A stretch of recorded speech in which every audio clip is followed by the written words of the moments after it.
And we're live. A very good afternoon, everybody, from Asia, from Europe, from Holland, from Europe, from America, from all over the world. And we're very excited to have you here at this Vanenburg Future Conference. And we're going to have some very exciting speakers, also from all over the place, from France, the Dominican Republic, from the Netherlands, of course. And we're going to give you a great program. Florian, where are you located at the moment? I am currently in the Dominican Republic. We are so jealous. What a wonderful way to work. And Lillian, where are you from at the moment? Hi, I'm actually in Paris at the moment. Ah, Paris, the place where there's no COVID, I hear. Jan Baan, where are you? I'm in the Netherlands, Vincent. And you're in the castle, I hear. Yeah, on the castle in Putten, Vanenburg Castle. Where history in the enterprise IT world has been made. Okay, correct. Let's take a look, and we want to welcome you very much. We want to get to know you in a couple of minutes, who you are. So please keep your phone ready next to your, when I have a phone, because we're going to ask you some questions and basically share a little bit of who we are and what we're going to do. Can I ask to basically get the slides up, and let you walk you to the program. So first, I'm going to ask you who you are and what you're interested in, so we basically can adapt to that. Then afterwards, we're going to have Florian Braun from BAIN & Company. He's a partner there, and he's going to give you an overview of how to become competitive with the enterprise IT, which is, you have fantastic infrastructure. 1 year, 5 years later, you're completely outdated, and changing everything is a pain, and that's the whole theme of the conference. Then the next thing we're very excited about is Jan Baan. We're going to talk really wonderful about his career, and he's going to share the message. How can you stay updated all the time? And how can you improve productivity in enterprise IT and go a factor of 3, 4, 5 during his career? And he's going to share that with us. Then next we have Jan Baan, the co-CEO and CEO of Vanenburg Software, and he's going to basically show a lot of live examples. And I think Vanenburg Software is really a company which is amazing, because they say what they do and they do what they say. And if they say, well, we can basically replace the system and in 3 months you'll be up and running, they actually do that. I've seen that happening, and we have a couple of people talking about it. And Arjan is going to share that with us. And then we have a little break. We have a couple of videos where we have customer cases, and everybody who basically joins us from LinkedIn and from YouTube and from Twitter and other places, if you want to continue watching, you have to register, because that is basically part of the rights issue. And here you will see a link in the comments. If you register in a couple of minutes, you will basically receive the video link, which will continue. Because after Arjan, we'll have Peter Bavenink from, he's a customer engineer from Google, and he will tell the whole world about Google Cloud. And Google Cloud is a real interesting platform, which basically, is equivalent with being incredible productive. And he's going to share that with us. Afterwards, the real fun starts, because if customers use the software, life is really exciting. And Lilian Tan from France is basically telling us from Solvay, a big chemical company with 10 billion in sales and lots of people. She's basically showing us how Vanenburg basically manages all the applications she has on the Google platform and how that came about. We have Hans Don, the CTO from Vanenburg, and basically he's going to give us an insight under the hood, how it all works. And then we have my favorite customer case. No, actually, they're both fantastic. From Wessel van Alphen, who worked 2 years on a platform, and before he basically took it live, switched to Vanenburg, and in 2 months he made it go live. And at every point, we're basically stopping to answer your questions. So please answer questions in the chat or in the interaction methods, which I'm going to show you in a minute. And we have this panel discussion, and at 6 o'clock, I promise you, we'll be done. And isn't it amazing how efficient it is that we can basically be here all over the world in a conference like that and share this? Okay, wonderful. Let me then ask you to grab your phone and to basically go to put in a browser. You can actually, if you have a phone, you can also use the camera and scan the QR code, and then the QR code will go to vincent.squiffer.com. It's very handy. And I want everybody in here for a second. And Jan, can I ask you If I can ask you here, let me see. I will put you in there. Jan, how was it to organize a conference, in the old days when you had all these people, there, and you had to do everything in logistics, and people came from all over the place? So I remember. Yeah. Yeah.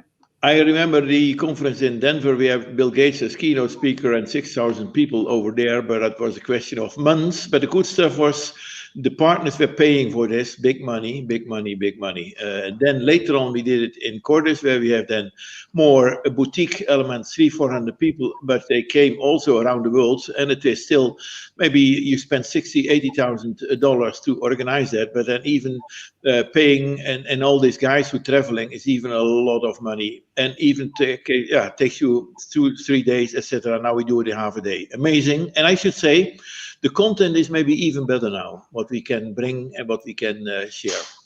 I see Carl Bahnmüller coming by, and look up, wonderful. We have now 170 people who are watching, and it's climbing very rapidly. So it's really interesting to see that. Hi, Gillis, nice to see you here. Yeah, it's amazing. Doing an online conference is really extremely efficient at the moment. And Bernard Baan is there too. So we see all these people, and Tobias from Google is here. So it's really interesting to see this. Hey, come on, guys, you can go to Vincent. Hey, Johan Rosman, he built also there the Baan. I will explain something there. Yeah. Hey, and Paul Baan, your brother is there too. Hi, Paul. Hey, my son. Oh yeah, Paul Baan is also your son. Yeah. Yeah, so that's really interesting. Okay, I'm going to. You can basically, if you're just logging in, look at the comments. You go to vincent.squiffer.com. I'm going to ask you now, where do you come from? So this is really, where are you coming from? Europe? Are you coming from Asia?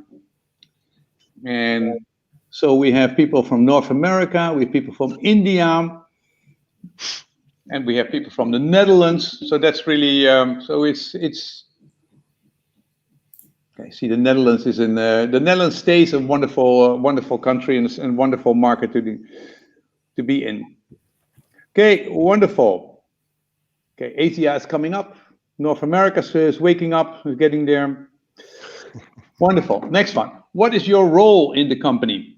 Could you share that with us? And I think the interesting thing is that this is the kind of conference where technical people are, business people are, and application development. I mean, it's enterprise IT is not anymore something you put in a corner. It's something which involves everybody. The business knows that if there isn't that true, Florian. If the business knows if you have bad IT, you can do whatever you want, but you cannot be efficient anymore. Isn't that true?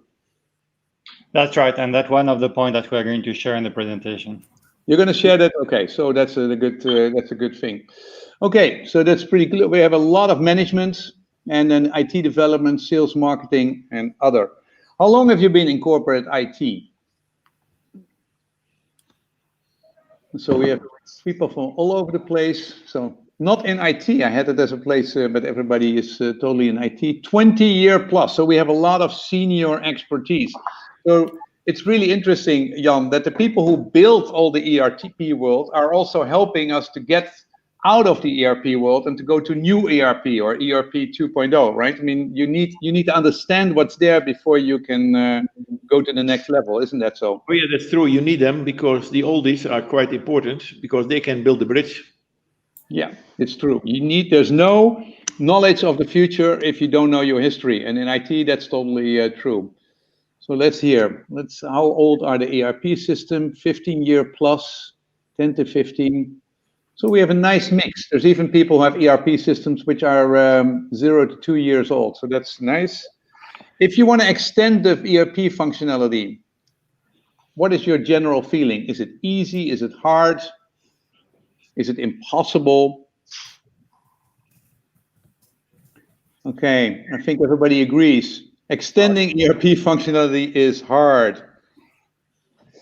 Then I want to ask you, what are the issues, the biggest issue in corporate IT for the moment? You can 1 or 2 words, please describe it. I mean, what is keeping you busy? What is holding you up? Is it security? Is it AI? Is it big data? Is it going to the cloud? Type in some words, we get some in there. Legacy. more people, this is nice with a word cloud, digital transformation, cybersecurity. Yeah. Integration, single view of data. Yeah, a single source of truth. That's always important. Slow time to the market, keeping up with technology, lack of functionality, implementing the right solution. Wessel, do this looks like issues which keep you at night, busy at night? Wake you up? No. Actually, we're not an IT company. We're an intermediary between mostly IT consultants and companies. So we're not an IT company ourselves. No. But I mean, also with your own IT system, those are things which keep you busy, right? I mean, well, not all of them, luckily. Yeah. This is really good. Okay, I want to get a little bit more structure view. Can you select out of the can you select 3 items out of the list which I created, and seeing where we are at the moment? What are the biggest thing which keeps you busy? So big data, AI, and people have AI is mentioned multiple times. It's nice if you take AI and the first time AI is mentioned that you basically vote for that. You can also come back and vote again, so then we have a better list. Okay, big data, AI, move to the cloud, machine learning, low code, microservices, move to the cloud. Okay, 2 more short questions. Oh no, 1 more last question. If you enhance the functionality of ERP, your current ERP system, how do you do that? Do you do it in the core? Are you extending it? Do you do both? Are you throwing everything away at the moment? Are you getting desperate? So it's interesting. Extended ERP is a good one to do that. Okay, wonderful. Well, thank you very much. I have an impression all the time during the conference we'll be able to basically take your question. So that is wonderful. We can, so like this, you can ask a question from Jan Baan, putting it on here, or you can basically put it in Squifer, and then basically we'll take your question every time we're ready. So then I want to go to the other side of the world, and I'm basically going to remove all the other guests. We're going to see them later. And here is, bye Lilian. Hi Florian. Hello, Vincent. I thought you were on the most relaxed place in the world. No, I am still working. So despite the nice weather and not wearing a jacket, I am still behind my laptop and on Zoom. What is the temperature there? No, it's nice. It's like 27, 28, so it's not too warm. Pretty wet, but very nice. Okay, Florian, we'd love to. We're very excited that you're here, and we'd love to ask you to basically give us a little introduction in this whole thing. You know, how do we stay competitive in enterprise IT, and that we can share a little bit of all your clients and all the experience with that. So the floor is yours. Good luck. Thank you, Vincent. And so actually, we based this presentation on an article that I wrote with my good friend Barry Dippovan a few years back, like last year. And the idea was, how can we really use the modernization, which is around the corner of the enterprise IT, to really gain a competitive advantage in the new digital world?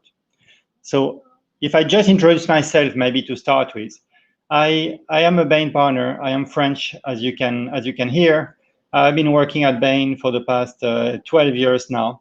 And I used to be doing more enterprise technology, and I think my world became much more sexy now that I'm doing digital transformation. But it's actually the same thing, right? We are doing both digital and technology, and to really help the companies to gain a competitive advantage versus their competition. So the reason why the companies come to see us is I think by now it's really clear for everyone that the digital leadership is really mandatory if you want to have an advantage. It's going to improve your cost competition, it's going to improve your top line, it's going to improve your customer experience, and there is no way that you can not completely embrace it and really push it as much as you can. But I think your survey that you just launched a few minutes ago, actually, Vincent, was very interesting, because we came with very similar conclusion when we launched our own survey, which is when we look at what are the barriers to change, actually, the first one was around willingness to make change, and that actually COVID was even more of a game changer. That has actually been completely slammed if we look at the past 6 to 9 months. But the second biggest barrier to change is really about this legacy, and that the word that also came the biggest and the strongest in this world cloud that we were just seeing before. And we have this legacy slow-moving architecture, and that is what most of the traditional companies are really faced with, right? It's like not everyone has a chance to be an Amazon or more like neobank, like N26, like and start from scratch. Most of them have been doing business for a long time, have been established for years and tens of years, and they have legacy system, and moving them is actually not that easy. Most of the large companies, especially in the manufacturing / consumer goods / like everyone where there is a longer value chain, have been actually embracing more of the traditional ERP world, I would say, like having very and wall-to-wall ERPs, and that is very complicated now to really embrace this technology and stay agile. Why is now a good moment to think about is the two largest ERP manufacturers are actually announcing the end of standard support for their traditional ERP version, and that is really because they are trying to also embrace the new technology. SAP, Oracle, they are both moving to the cloud, both offering new functionalities and new system in the cloud. But that means that the clients and our clients are now faced with kind of this wall. Is it going to be 2025, 2027? We don't know exactly when is going to be the date, but they know that they are going to need and embrace the new cloud version of the ERP. And our recommendation and what we have seen with clients is it's actually now a good moment to really pause and think about where do you want your enterprise to go going forward? What do you want your technology footprint want to be? And what is going to be your architecture of the future for your company? And how are you going to use actually this change of your ERP, not only to just do a very, I would say, traditional technical upgrade, but really to rethink the way that you do business. So in our views, and that's really what BAIN has been developing over the past years, in our view, the future of the architecture and the modern architecture are still going to rely on ERP, right? I think that is very, very important to remember and to realize that the ERP is not going to realize. However, what is likely is the ERP is likely going to shrink more to really going to be what are the core function, what are really your limited set of processes where you need to have a traditional ERP, because frankly, there is no real way to reinvent the wheel, like to really put transaction in your system or to do accounting. The large ERP provider have that completely under control. They know how to do that, and let's use their processes. This part, you can also use that to link with some, more legacy system. If you have some very traditional or legacy MRP or some in your plants or manufacturing, and you don't really want to disconnect them just because, over time they do the job, you don't really need to change the way you are producing maybe. And these ERPs and these future ERPs will be able to be kind of a layer that's still going to use the data of your more legacy system, but be the interface with the rest of the world. Then on top of your ERP, and that's where it becomes to be very interesting, is that's where each company is going to really need to think and decide about where do you want to be differentiated? Where do you want to have your competitive advantage? And that is going to bring a lot of questions. Do you want for a specific domain, if you want to use, I don't know, IoT, like some large companies in the US selling footwears, they are able now to put small RFID device on each of their apparel, and that helped them for each of their store to have an end of the day real-time inventory. So that's completely fantastic. But for that, you need to create the modular solution, what we call, so to have really, where are you going to be differentiated? Why do you want to adopt some kind of the industry best of breeds software as a service? Why do you want to think about potentially building some of your own domains because you want to be so differentiated that you think only you can do that, and you might want to have very, very specific pieces of your software that you are either going to develop in-house or you are going to buy from very specialized provider. The other thing which I think we should not mention are three things on this one. The first thing is you will see the infrastructure.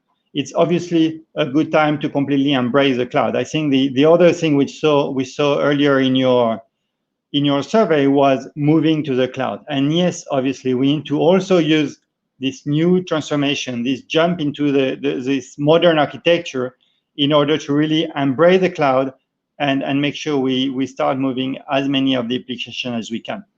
The other one is the end-to-end cybersecurity, which is becoming more and more important because you are more and more transferring some data from your more legacy kind of application, as we saw, that you still need, and to some application in the cloud, and potentially some applications are going to be in different clouds. So all of that is getting more and more integrated, and really thinking about how do you maintain your security of that and how do you keep your data safe is important. And the last one on the left-hand side is around how do you really leverage your data, right? The word is it's creating, I think, more data every year that we have had created for the full of our history. How are we going to use the data and avoid that our data lake become really data swamp and we don't know where to use that? And so we really need to think about how do we use this data, how do we organize them, how do we construct the architecture of the system, not only from a system perspective, but also from a data perspective. And we'll see that's one of the things where our clients struggle and really have some difficulties.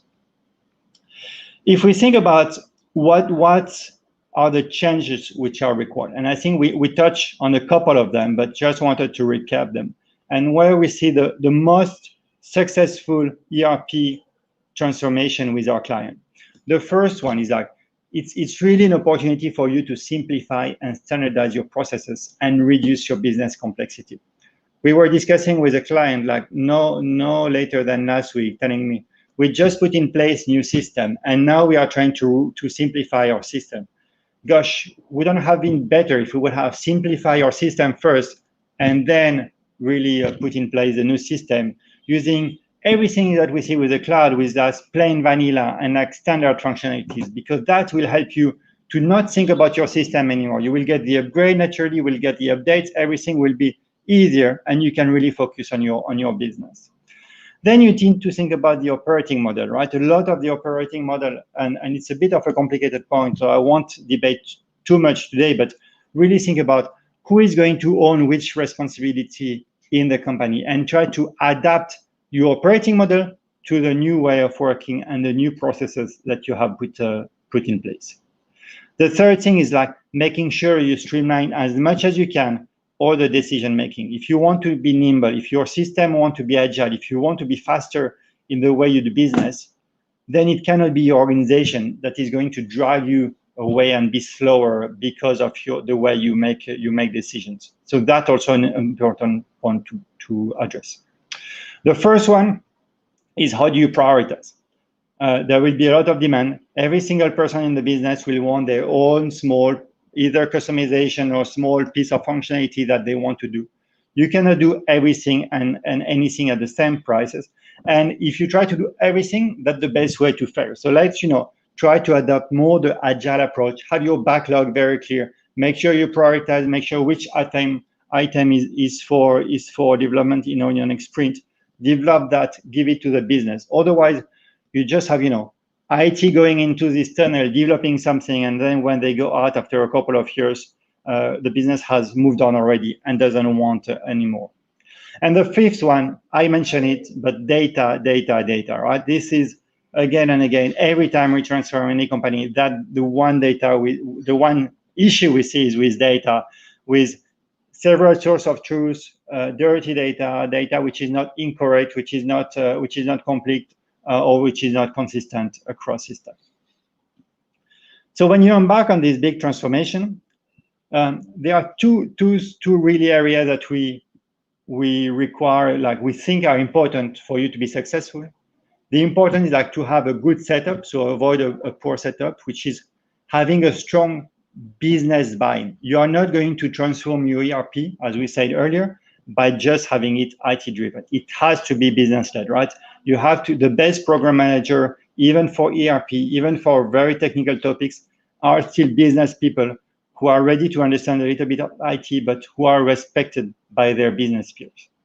You need to have a strong leadership, ideally the C-suite, otherwise you are never going to get the buy-in and the change management.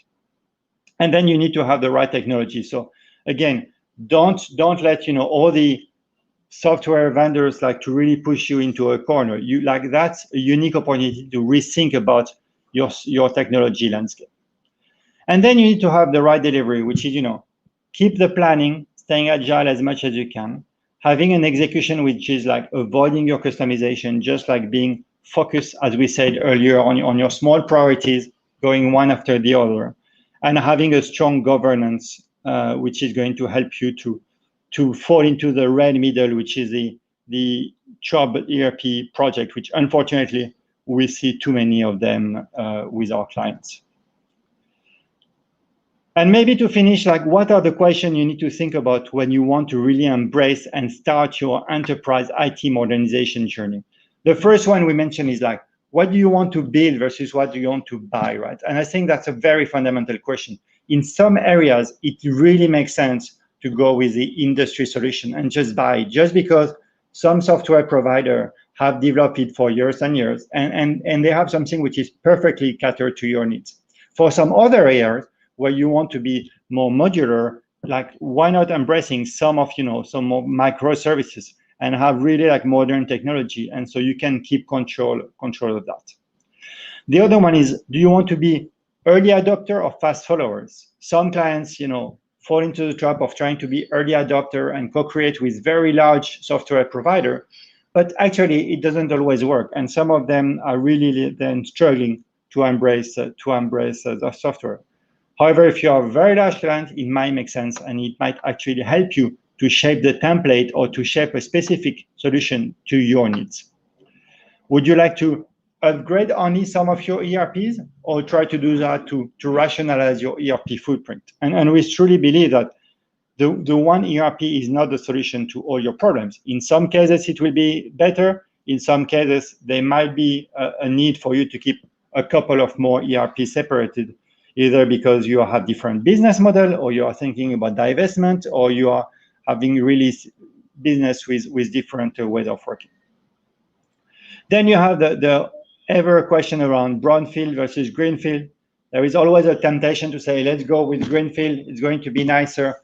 But we have also seen it can be very, very expensive, and not all of this transformation succeeds. Some of them just trying to be greenfield at the end never really get off ground.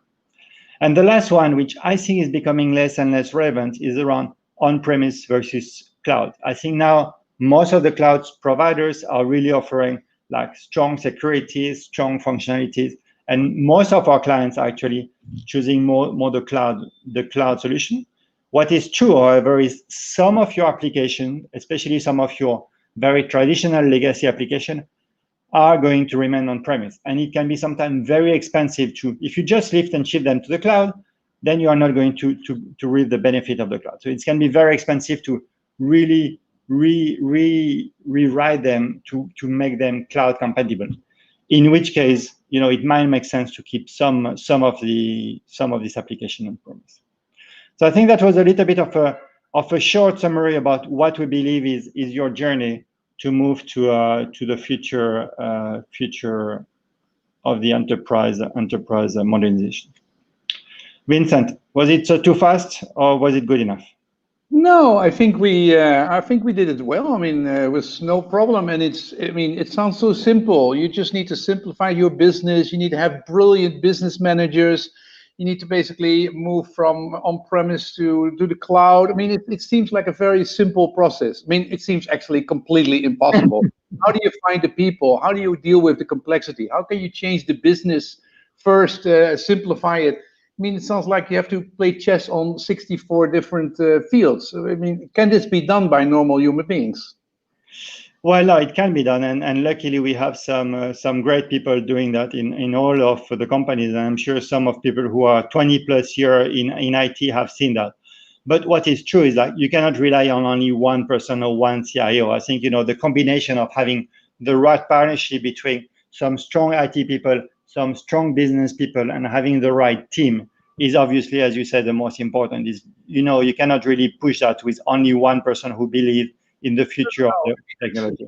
But even having, I mean, the more people you have, the more complex everything becomes, and the more people you put on the project, the slower it will take. So it seems like impossible. So I think it's really like having a knot, and all that old stuff, all this old beautiful legacy, which has served us well, where we invested all the money in. It's so hard to give it up. It's so hard to have all these investments, all this pain we put into these systems which work, to basically give it up and start to the next thing. Well, that's the theme of today. How are we going to do that? So let's get some questions from the audience in there. Let's see. Can you give us some budget trends at the moment? How's that going? Yeah.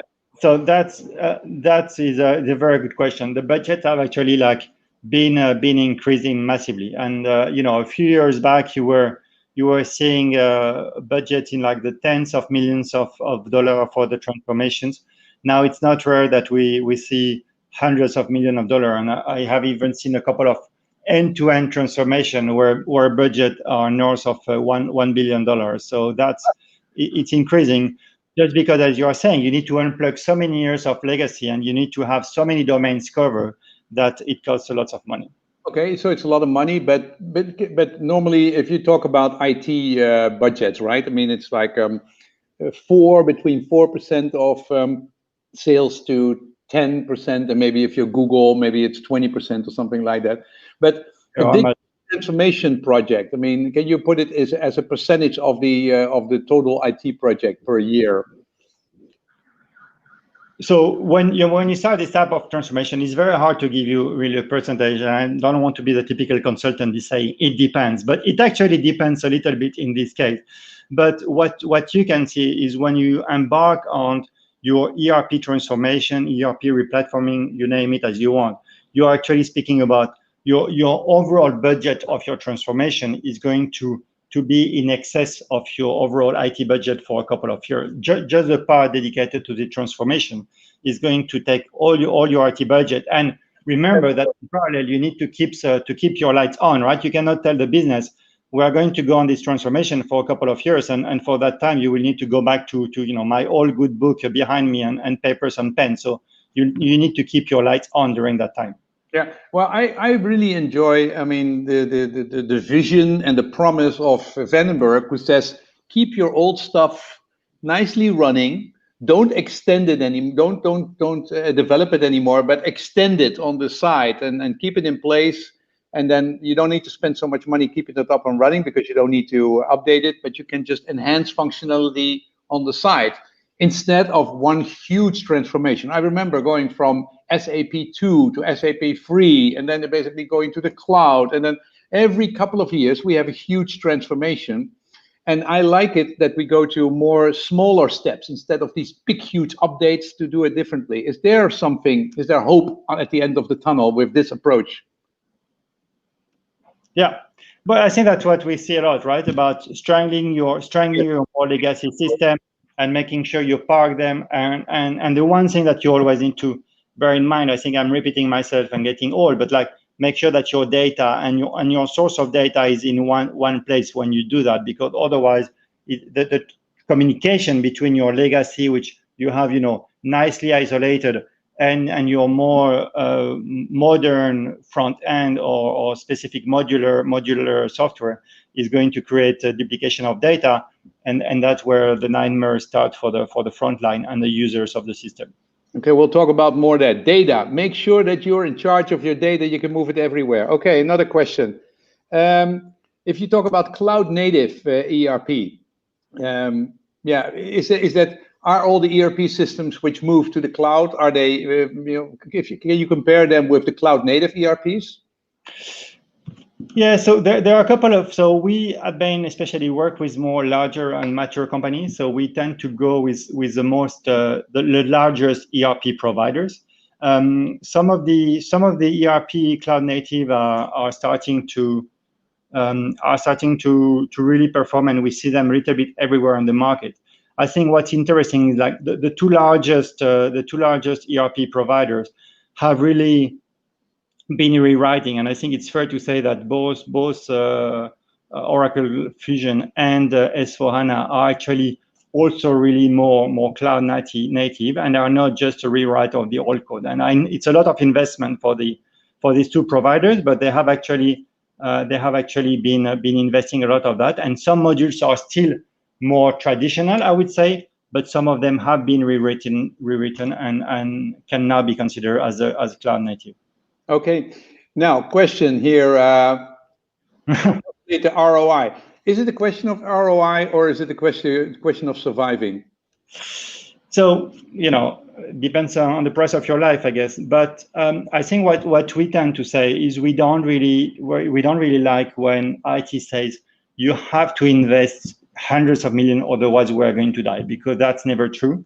And you really just need to put in perspective these things. And I think we didn't elaborate about how you really build the change management, but part of your change management and the way you're going to get the leadership support and your CXO support is based on this ROI. So I think it's a brilliant question.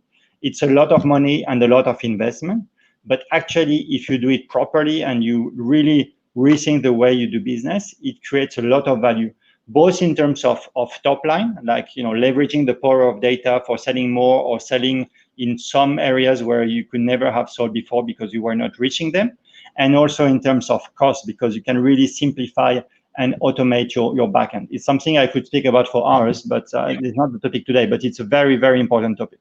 I think your first thing, if you simplify your business, that is the best investment you can do. Always with energy, save energy first, and then basically go sustainable. If you go with enterprise IT, simplify all your business processes first, and then basically transition yourself. It really is big. Okay, we have lots and lots of questions. Here's more. We have time for two more, so I'm sorry about that. But let's see. Enterprise architecture. If you see that all these architectural components involving cloud, if they move in the cloud, how's your architecture has to change? So I think there are two questions here. There is the enterprise architecture team and the enterprise architecture itself. I think the enterprise architecture team needs to I think more and more understand both ways of the equation, right? And that they are going to be a bit of the guardian of your future of the architecture. And then, as I was saying earlier, you need to think about your connections. There will be more and more connection between what are your traditional, and even Vincent, when you were saying we're going to keep some of the legacy and strengthen them. So this is going to stay on premise. And then you need to think about, again, it's always the same. What are going to be your interface? How are you going to build them? And how are your data going to properly interface between your more traditional system on premise, or frankly, the application you want to keep on premise, and the one you want to move on the cloud.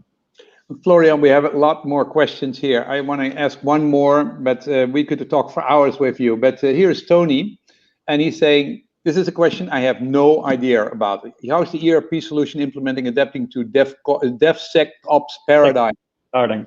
Yeah, it's a great question, Tony. We should take it as well offline. So it's an interesting one. I think what we see is especially in terms of planning, initial planning, the ERP transformation usually have a bit more of that. You cannot just really move into completely agile from the beginning, because as we say, you need to start by thinking about how is your business going to change and simplify.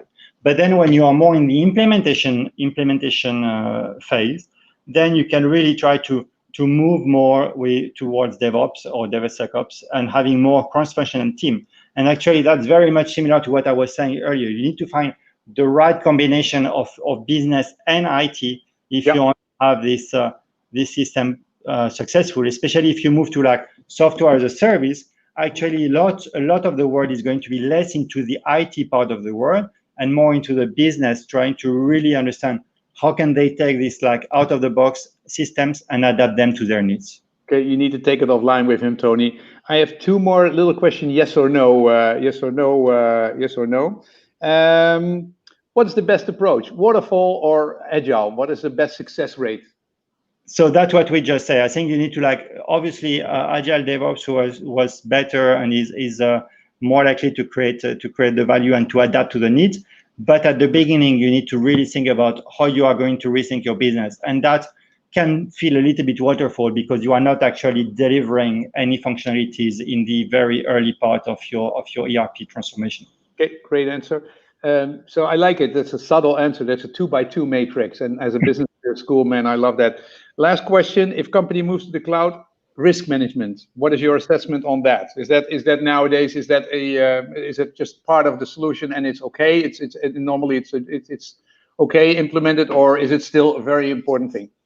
No, it's very important, and work with professional on that. We don't want to give any advice on risk management because it's very complicated, and cybersecurity, I mentioned that is very, very, very part of the heart of when you move to the cloud, and there are a lot of specialist companies working on that, and I recommend that you work with them. Okay, Florian, we would love to be there with you in the Dominican Republic. And we'd love to talk to you more because you're full of answers, but we really are very grateful that you're here joining us all around the world with this introduction. You gave us a very tough assignment to do, to get all these resources allocated, and you gave us a big task. We're going to chew on that on the rest of the afternoon. Thank you very much for joining us. Thanks for having me, Vincent. Thank you. Okay, and then I'm going to ask Jan Baan to join me. Hello, Jan. Hello, Vincent. In the Vanenburg Castle. Oh, nice, relaxing. Yeah, and you've been there for quite a bit. You've done a lot of your projects here in this place, right? A lot of things changed, but this is the most beautiful part of the Netherlands. So I'm very excited. Nice part. We enjoy it. Yeah.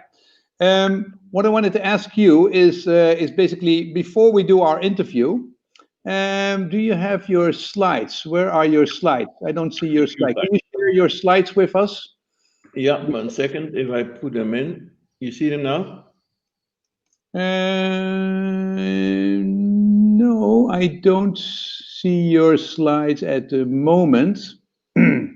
So maybe you have to say, if you say stop sharing your screen, or start sharing your screen in the studio.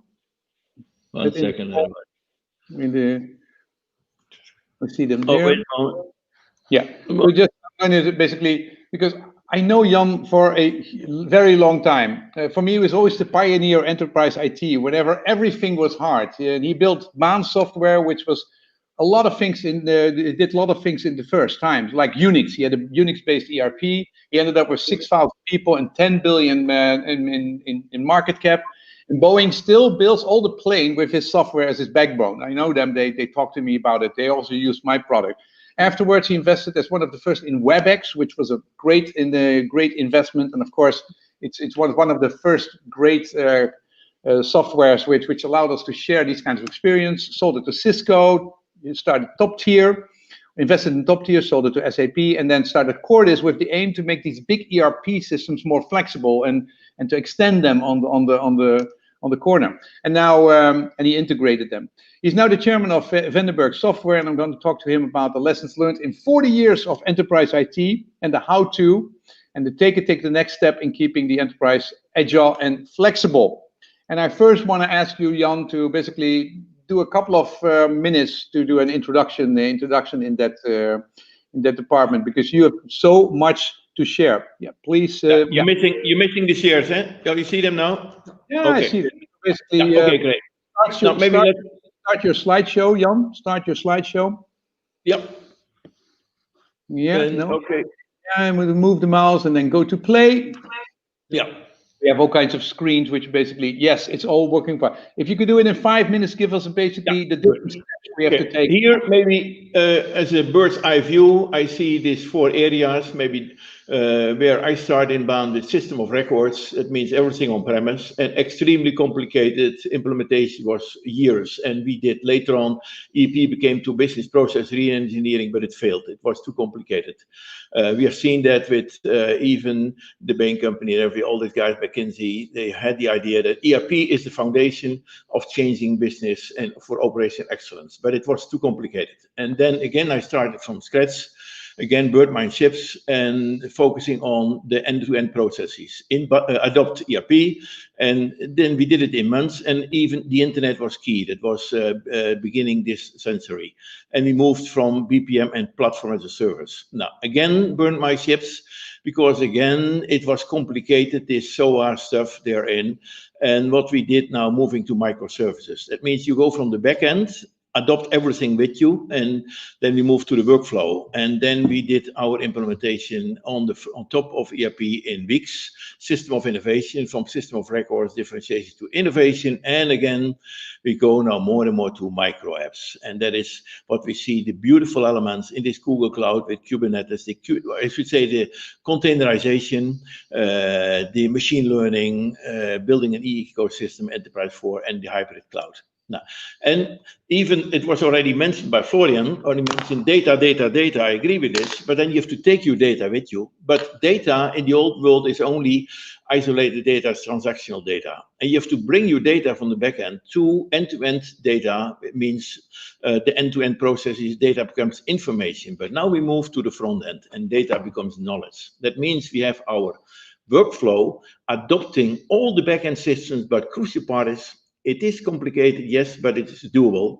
As even in every industry is decoupling. We decoupled the ERP and then optimize them with knowledge and intelligence. And here you see that what we do in days, that is maybe 20 times simpler, 50 times cheaper, and even more advanced, because we have the productivity of the knowledge worker. That's what we're doing with our EVA and Collabor products in combination with Google. Now, moving then, and Johan Rosman is in the room, and Jan Asselman is there, we see this beautiful BAIN shell. And that was, life was easy. We started in 81, Unix, an early bird, and became unique. So the first one in the industry, in the whole world, who built an ERP application in Unix, and we did it with a famous BAIN shell. Everything decoupled, database was decoupled, operating system was decoupled. We did not have the 3D architecture those days, because it was ASCII terminals, but we had our relational database decoupled from the operating system. And all these managers were decoupled and reusable. And in the shell, we are able to build all those components. Now, this is what we still use today, because I have a big automotive company who have 200 ERP systems with 40,000 people, and they saw that doing their project control for R&D is too complicated in SAP's ERP system. And we built for them microservices for 40,000 users decoupled from this one. But normally can be same. That means you can take part of ERP, you can take it out. Now, we built it very nicely, but realize it became the mother of all complexity. Those days, you had only a few thousand of database tables. SAP is sometimes running with 80,000 database tables, becoming giants. It's terrible, terrible how complicated ERP became. Now, we moved to the new world. We take the old ERP, what you mentioned already, we encapsulate this world in open architectural IoT and intelligence and do all this beautiful stuff therein. And doing this, it could be very, very new and very modern in Google, but we take the old stuff and take them in and have the data, but bring the data with even under the line of BigQuery. We take HANA's data and move them immediately in Google's BigQuery. And then the logic is decoupled, and it's an easy way to do this, doable, and we have shown this many times. And then you have the benefit to the knowledge worker. That means, that's my last slide, going there in this beautiful building. What we see here, ERP before, on-premise often, SAPs with BAIN is still alive with Oracle and with Microsoft Dynamics. Now, we let them stay there and have only one user maybe, but incorporate them step and step more in this cloud. And here we have the beauty elements of every floor in the cloud could be elements of microservices who can be united. This project control system is built in microservices with maybe 5 divisions and bring them all together end to end. That means what we're doing here. And you can take maybe a greenfield. Rootstock is a nice product in Salesforce, cloud, good functionality, but still a transactional system, and bring it together in this area. Now, that means here we have the world of machine learning and the beautiful stuff later on will come in discussion of Anthos, an operating system, and Google open to everything. That's my presentation here, Vincent, and you can go to the questions. Yep. Thank you very much. Thank you very much, Jan. That was impressive. 40 years. Can you imagine, your productivity increase from the time that you had 6,000 people building every year a new update to how you're doing this? The core of ERP, keep it in place and enhance it on the side. How much more productivity? Now, that's the problem where ERP is so complicated, because 90% is built with technology before the internet. I realized that, and all those database tables becoming so complicated. We had 2,000 engineers in BAIN, and before you have a new version, it takes years. Now we do it now with 20 people, 5 times quicker and 10 times more advanced. That is, if you compare the mainframe and if you compare it, I have my new Apple. It's just coming in yesterday. It's 25 million stronger than a mainframe, and all this technology is here. Now we are not using. This is consumerized. Now what we are seeing now, I should say. Apple consumerized the device. Google consumerized the cloud. And what we are now doing is we consumerizing the workflow. Yeah, and that is something. But then you incorporate the data, and the data can be, say, under the old logic.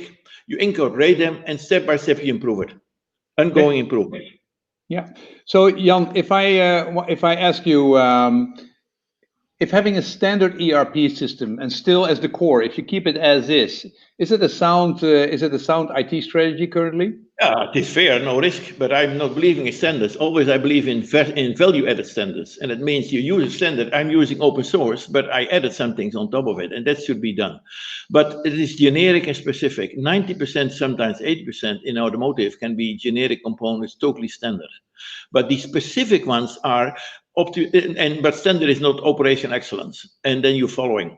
That means I like those standards. That's not the difference. But you can use 80% standard, share it, and that's generic. We call it decoupling, and then make it to the specific points.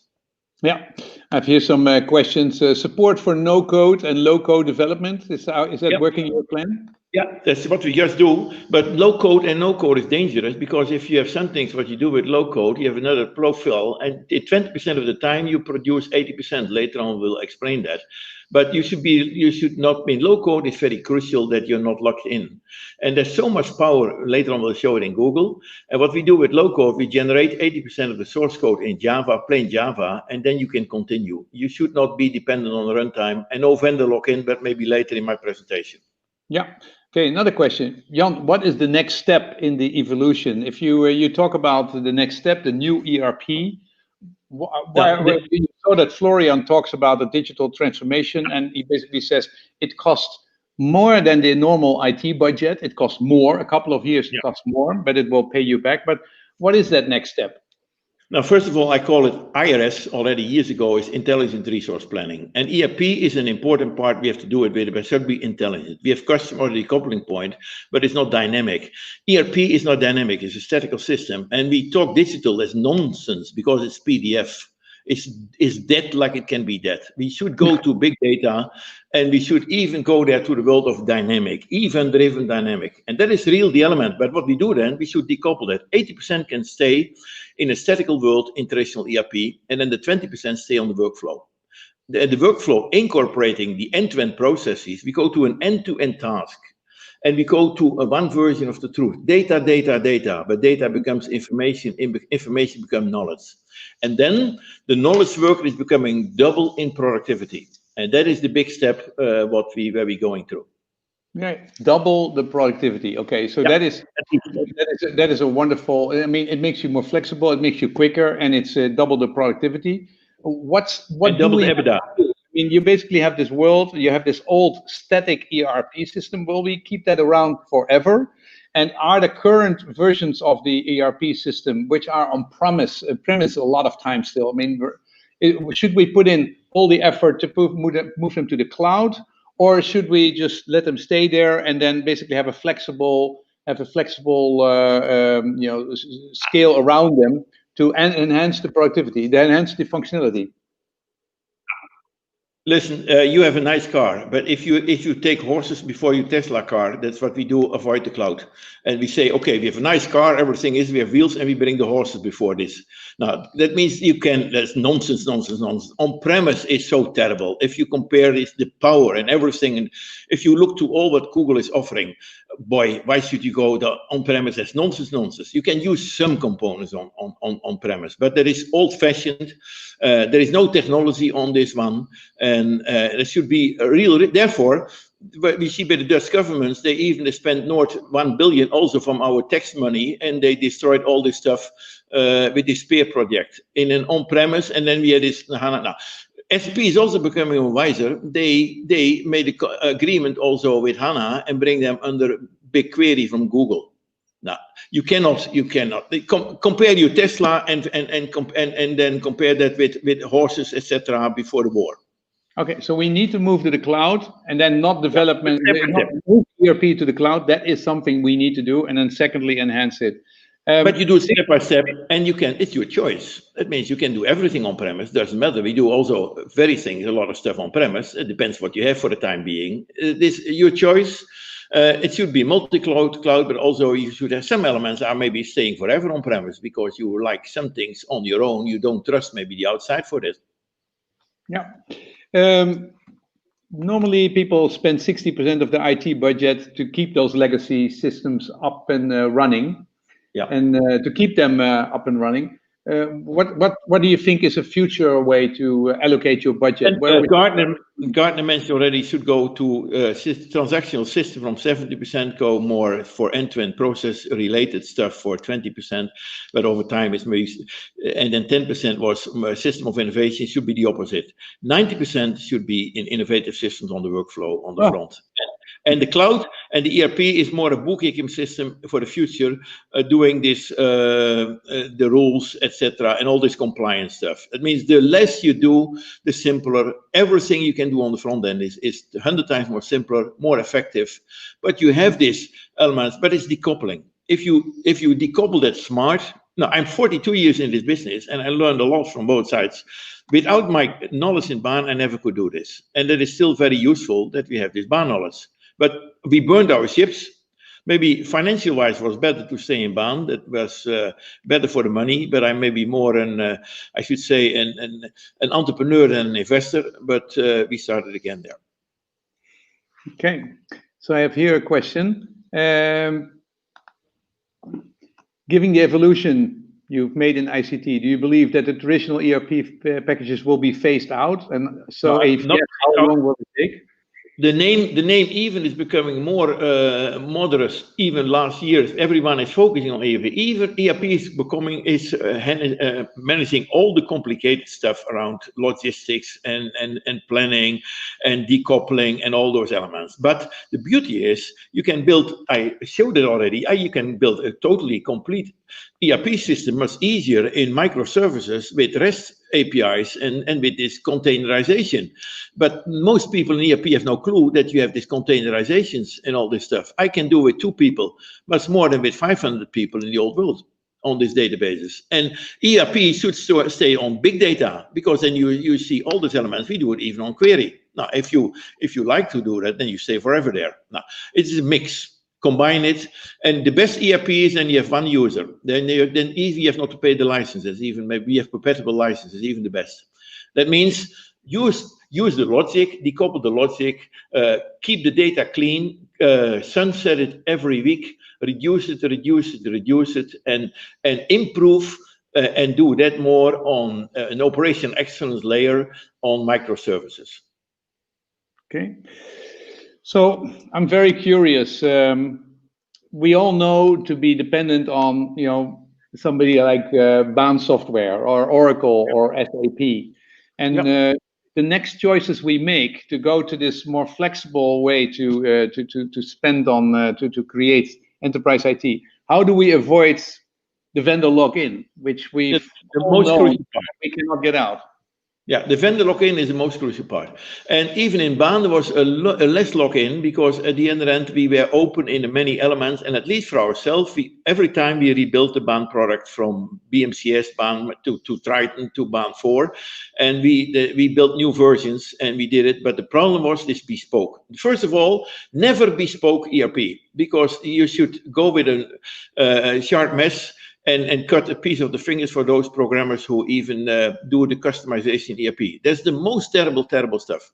That means if you optimize it, do it at least in the second layer of business processes, the BPM, but do it now in the microservice layer. Now, and then step by step, you make it obsolete, you isolate it. The data is robust, but it's core, you're not changing it, and you improve in a dynamic way with big data, with machine learning, all those stuff. But crucial is, you should have an end, what even mentioned here in also with Florian, you need an end-to-end point from all the data. That means I'm always inheriting every data. I take all the data out of an SB system, out of a BAIN system, and bring them even under the workflow and bring them under the task. But a lot of data is then still traditional stored in a query system, and you have not to need the data every minute. That could be 2 weeks or 1.5 day old, but it should be one value of the truth. And at the other end, you go to an event-driven environment where you deal with IoT and if you bring this IoT world in the old world, that makes you crazy. It's still 1,000 times more complicated. This is so simple. It is so simple. You do everything what you do in the front end, and you can talk everyone here. This is consumerized. And we guys are so stupid. We are so old-fashioned as IT guys. Everything is guaranteed. We made it by hand. We say, yeah, it's guaranteed. It's handmade. Beauty, isn't it? Now, this is not handmade. So, talking about this mobile phone, if you see all the ERP systems, they're normally terrible to use on a mobile phone. They look horrible. They are not made for it. Would you ever take all these tools which are available at the ERP systems to work with the mobile phone, or would you just say, leave it alone and use those microservices to develop that? There is not a mobile phone. There is a device, and you should separate. And we have a cloud. And for the cloud, that means there's no nonsense. Sometimes I can take everything here. Sometimes I need a bigger screen. It's a device. I can take my watch. I can take this one a big screen. It's nonsense. The mobile phone has nothing to do with ERP. The mobile phone is only taking the task on the latest moment. We call this late binding. That is real manufacturing. On the late, with a big company where you have 100,000 people, and they even in the supply chain, on the end you have only 4 people working together, with some in the supply chain is 10 people. And they should collaborate together. Then they should have the same common task in the supply chain. Today there is no supply chain because ERP cannot go to supply chain. Now that's the problem. It's simple. It's real. I learned it more and more, and we have shown that, and later on you see the examples. Even with a big automotive company, they say at least 200 ERP solutions. And in these 200 ERP solutions, they deal with 40,000 people every day working with SAP. They decided 10 years ago already not to improve this innovative stuff in this project control. They tried to do it in Microsoft with SharePoint, but again, it's very old-fashioned, but okay. Now, they struggled for 6 years. They could not make it, and we built that, and maybe in a year, we built for 40,000 users on microservices with the power of Google and with this Kubernetes and all those elements of things in a very easy way. And then workflow driven, but big data oriented. All these modern stuff are there. And the implementation, they ask us, can you implement this? If the implementation of 40,000 users for our accounts had costed more than 1 hour, then the cost was more than the whole system. Yeah. And normally we implement for 3 weeks. Now we implement for 5 minutes. I think we have some cases, and customers will come and basically declare how they did that. Okay, last question for you, Jan. I always get the impression that you're a little bit enthusiastic about the Google Cloud. And that you think, but how is that comparable with your statement that you should avoid the lock-in of a vendor? Isn't Google just another vendor which basically tries to lock me in? What is the difference between the Oracles and the SAPs and the BAIN software? Oracle, the SAPs have no real cloud. It's more the Microsoft maybe, and if you look also Amazon and Google. Now, what I like by Google, there's 2 Googles for me. There's a cool company who is doing search. And then have everything. And this is the biggest Google company of a tremendous, biggest infrastructure in the world. But they came even to a cloud company and they came to another conclusion, and I like that. And a different conclusion for the first time. They say the data belongs not to me. By Google, I own the data. I can do the encryption of the data before the Google. Even I have the key before Google. Google is the most open company, that surprised me, and brings the most technology with Antors, with amazing stuff therein. And even allows me to do even the data, store it on the same moment by Amazon or even by Azure, by Microsoft, or do it on premise. That means it's amazing what I see by Google, and then the power, if you look to BigQuery, and all these 100 other, and then combine these open source components, they're all in one family. Now, Google is ranked by Oracle as number 2. Amazon is the biggest one, but Amazon is maybe, and I like not so much Amazon, everyone is locked in by Amazon. They like to have the wholesale, and you can no longer do your shopping in the cities because everything is dead. Amazon like even maybe too. It's monopoly. There's a drive, let me close with this one. Maybe Microsoft even kills already what we have seen, the browser, where we have Netscape. The most interesting.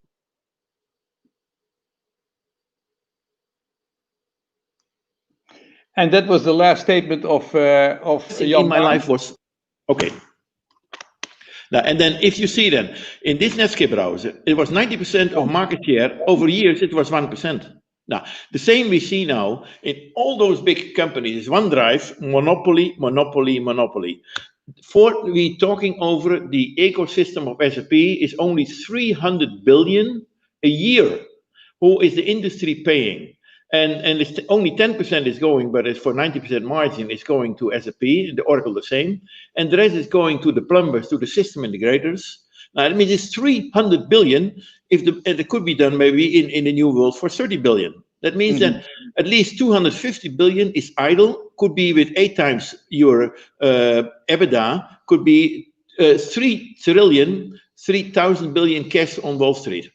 Now, that is what I'm saying. Now, statement, 5 companies were able in Silicon Valley, 4 in Silicon Valley, a little old school in Seattle, but these 5 companies were able to achieve 6,000 billion market cap. Now, I'm going for, they were focused on what we called on the mobile. They moved from the internet to the mobile, and they became from billionaires to trillionaires. Only 6. I'm voting for 6,000 companies who are becoming unicorns, who are doing what we are doing with data. And they could be in Europe, even it could be in Asia. 6,000 companies becoming unicorns on the data. Because what is even mentioned by Florian, and then we start with this one, data is key. We take all this data, the data is now isolated, because the data is not what you mentioned here. If we consumerize the data, and bring it there together, then a whole new world is coming from the workflow. Then EBITDA can be double and company can grow twice faster. Jan, how did you keep where do you keep your enthusiasm still? After all these years, you're still as excited as day one. Yeah, I have a problem at home. I have the manager at home. My wife is the boss at home. It's already and I not can conquer this territorium. That means, therefore, she gives me a lot of freedom. I have a beautiful family. I have them also in my business. That's I should say now. And every day a cold shower. I did it for 40 years. That helped tremendous. But I'm enjoying this. This is not so complicated. This is a world where you learn every day, and I do the slides for the guys. I help my sons a little and do this stuff therein. But, no, it's real respectful, and I hope what motivates me that I have a contribution to life. We have a contribution to society. In tomorrow's world, this course can be totally different. Post-corona, this world can be a totally changing world. And we guys who are here and the oldies, we should bridge this, the old and the new worlds. Then we can improve the economy. Okay. Jan Baan, after 40 years, the same excitement, the vision and the passion, and we really appreciate it. Thank you very much. Welcome. And I'm going to ask Arjan to basically join us and to follow up. And Arjan, you heard the vision of your father. He's really very excited about this whole new thing. Can you take us and show us what kind of solutions you've built over the last years, and see how the customers really work with this vision, and give it show us the real examples. Sure, Vincent. So happy to take up the floor. And I mean, we've had a lot of talking. We've had a lot of ideas, concepts, theories, technologies. But let's make it also practical, and let's dive into a couple of examples. So what I will be doing in the coming 15-20 minutes or so, I will make it a bit practical, give some real life examples of things we've been doing. But also at the end of the presentation or later on in this session, don't believe just our or my word for it. Our customers will present themselves, like Solvay, like the Staff Group. They will present what we'll be doing with them. So basically, if you heard the story from both Florian, but also what Jan already was preluding upon, and we really have a fundamental belief that companies can increase their growth, so they can outperform their competition, and by modernizing their enterprise IT. So modernizing enterprise IT itself and the technology itself could be cool, but that's not a goal in itself. It's just a mean, and the mean is to really increase your growth and outperform your competition. So what we've been seeing in this world, that a lot of new technologies pop up, a lot of new innovation pop up. We as Vanenburg, we would like to be the guide of companies, of enterprises, guide them really in this kind of forest, or in this in this area of possibilities, and lead them on a path towards Industry 4.0, where we adopt those new and innovative and cool technologies. However, we don't stop there. We really adopt them for the sake of applying and getting business value out of it. And that's basically what we do with a lot of companies I'll be highlighting upon later on, because many of the companies we are talking to, they think about new business models. They just don't talk alone about selling a product or about manufacturing a good.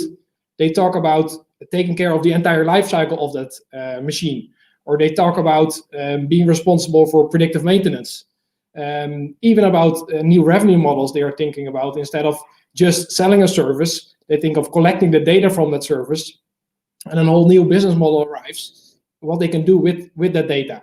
So in other words, we as Vanenburg Software, we would like to embrace these new technology waves, but we would like to deploy them at the customer base for the sake of increasing the growth and the productivity of our companies, of our customers. And a lot of our companies, a lot of our customers, they have the same ambition. And that's basically the first chapter which you see here on the left. And the business is really driving, the business is pushing.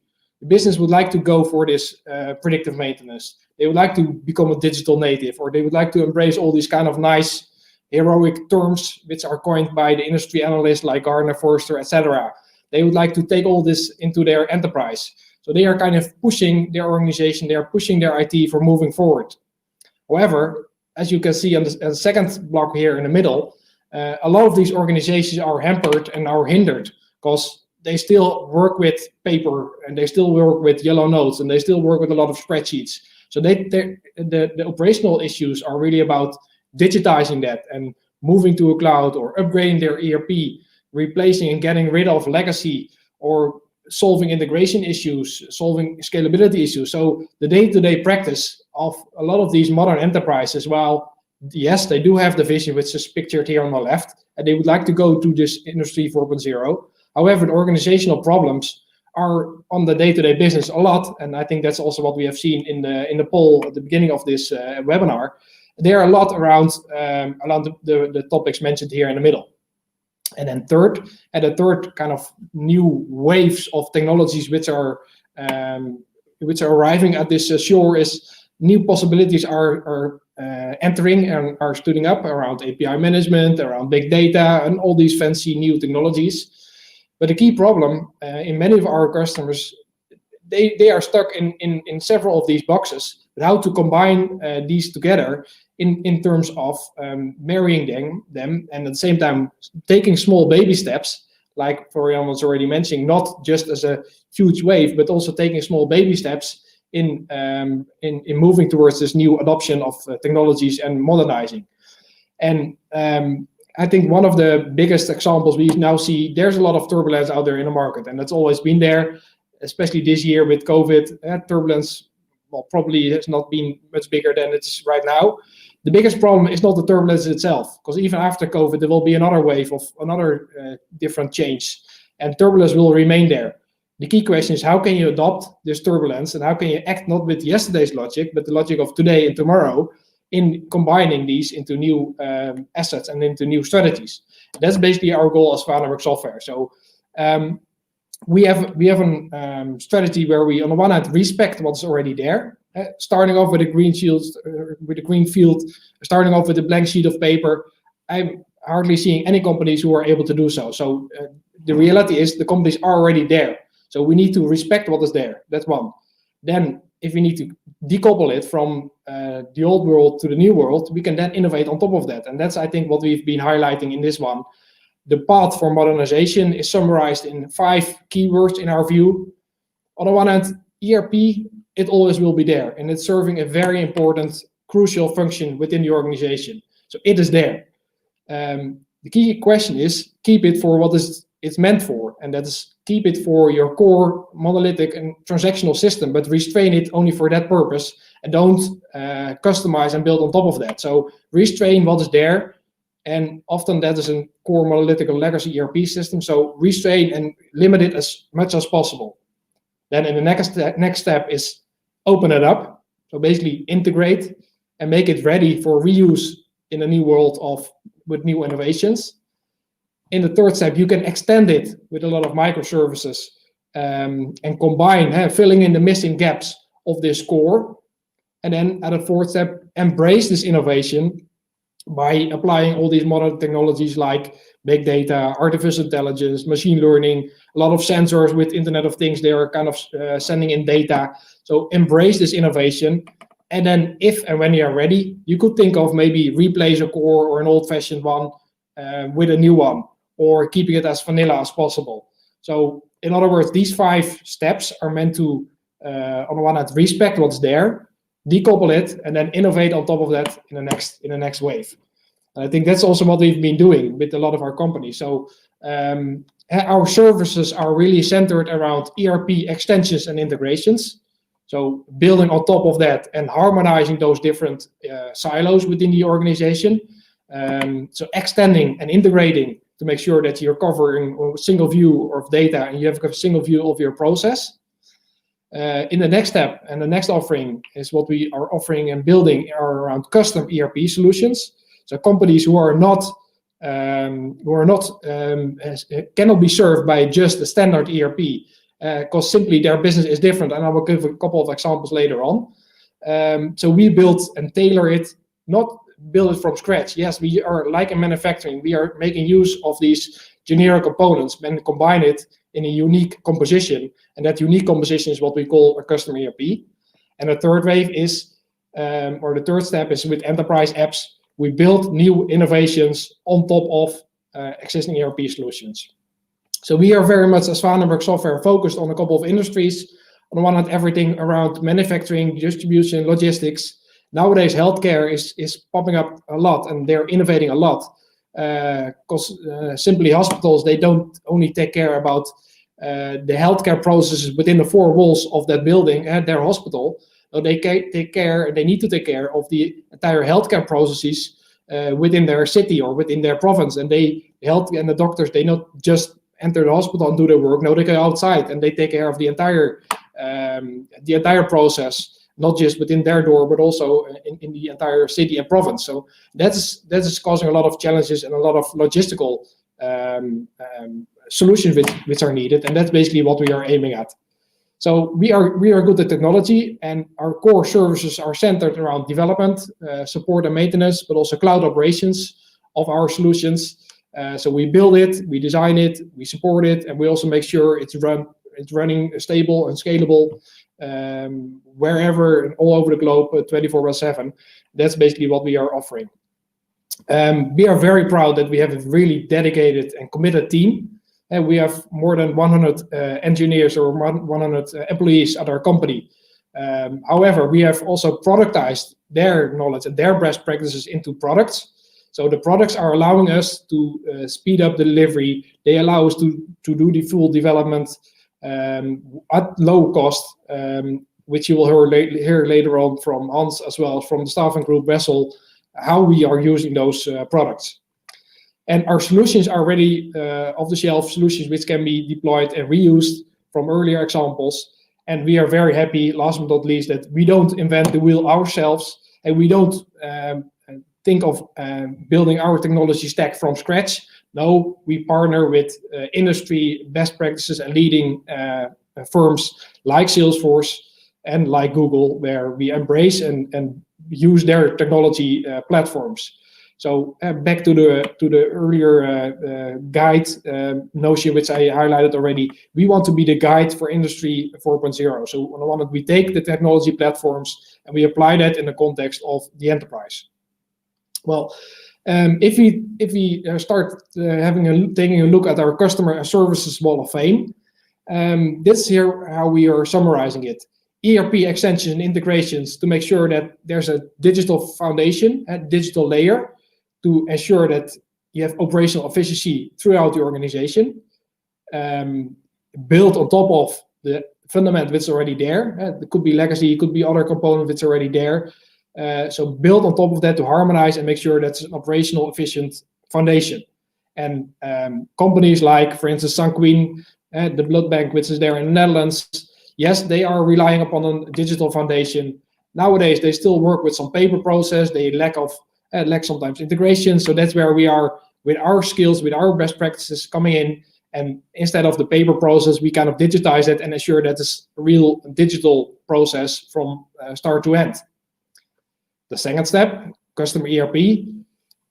This is really meant for companies who would like to differentiate. So they have a digital strategy. They would like to be a digital hero, and they would like to differentiate also from others in their peer group. They don't want to just adopt a generic framework, a generic ERP. They need to be different. And we see that at companies like Verhoek, for instance, Verhoek Europe, a great logistics provider in the Netherlands, together with the ThinkWise platform, which is a low-code platform. We embrace it. We build their tailor-made transportation management system. Not because there's not a single transportation management is in the market. No, because their way of working, their unique process is not supported by this generic system. So that's where it's making sense to combine the best practice of ERP with their unique way of working, their unique process, and marry the two together to build their custom ERP. Last but not least, the third category about enterprise apps, that's where you would like to innovate. On top of everything which you have already, embrace this new technology. And you will see the stories from Solvay and the staff group later on, and I will be explaining a short example of what we've been doing at Valeo also in the next slide. Well, to dive a bit deeper in this ERP extension integrations service offering, what if you need to combine legacy, but at the same time you would like to have real-time insight into your process, into your shop floor, into your status of your work orders? So that normally doesn't go well together. So what we've been doing is taking a couple of steps within BAX. BAX is a nice metal sheet company in the southern part of the Netherlands. We've basically opened up their closed legacy ERP. So there were a couple of actions and I would say tasks needed to make it future ready. But by opening it up and by kind of unraveling this spaghetti landscape, we were able to also add missing functionalities and missing functions, and also especially around human workflows to the landscape. So we respected what was there. At the same time, we decoupled it, then added and filled in the missing pieces. And then by having that foundation in place, we are now able to release new portals, build new mobile apps, have a single view of all your processes in a dashboard, making sure that all the operators which are there at the shop floor are able to have a single view of the status of their work orders. And I think this is a great example of a company who realized that they need to invest in the future. And by taking this approach, they were able to leapfrog, respect what's there, but at the same time, take a couple of steps to ensure that they're up to date again. So that's the first example on BAX about the ERP extension integrations. The second example I would like to give on customer ERP. So what if there's no standard system to support your e-strategy, your digital strategy? And this is a particular case what we have seen and experienced at Qualitree, a great company in Canada. So they are kind of a plant grower. So they start from a very small one and then sell the plants all over the Americas. again, they have a unique way of working. And they do know IT quite well because they've been in this world for many years. So what we've been doing is taking a look at their unique plant propagation process. At the same time, taking the best practice of ERP into account, we were able to bring the two together. And in the past, they invested for good reasons in homegrown applications, simply because they did not find support by one of the generic ERPs, so they invested themselves in homegrown. At the same time, that also, after many years, caused some business continuity issues. So what we've been doing is taking this unique plant propagation process, combined with the power of the Salesforce platform in this case, and build their custom Salesforce-based ERP, which is serving their exact needs. And that is now giving a future-proof platform for improving their customer service, but also increasing their unique selling points and increasing their competitive advantage over many others in the industry. Now we are able to do the entire forecasting from sales opportunities to MRP, so mass production scheduling, mass inventory management, whatever, to the entire work orders of all the engineers. So the entire ERP process from start to end, we are able to build that on top of the Salesforce platform. Not because Salesforce out of the box did provide. No, Salesforce out of the box provided a lot of powerful tools, and we are, as a partner, adopted the ERP best practices and then built the entire solution for them. Third example, Valeo, about the enterprise apps. Valeo, they have just a small number of employees, around 150,000 of employees, active in 33 countries with more than 20 billion of revenue.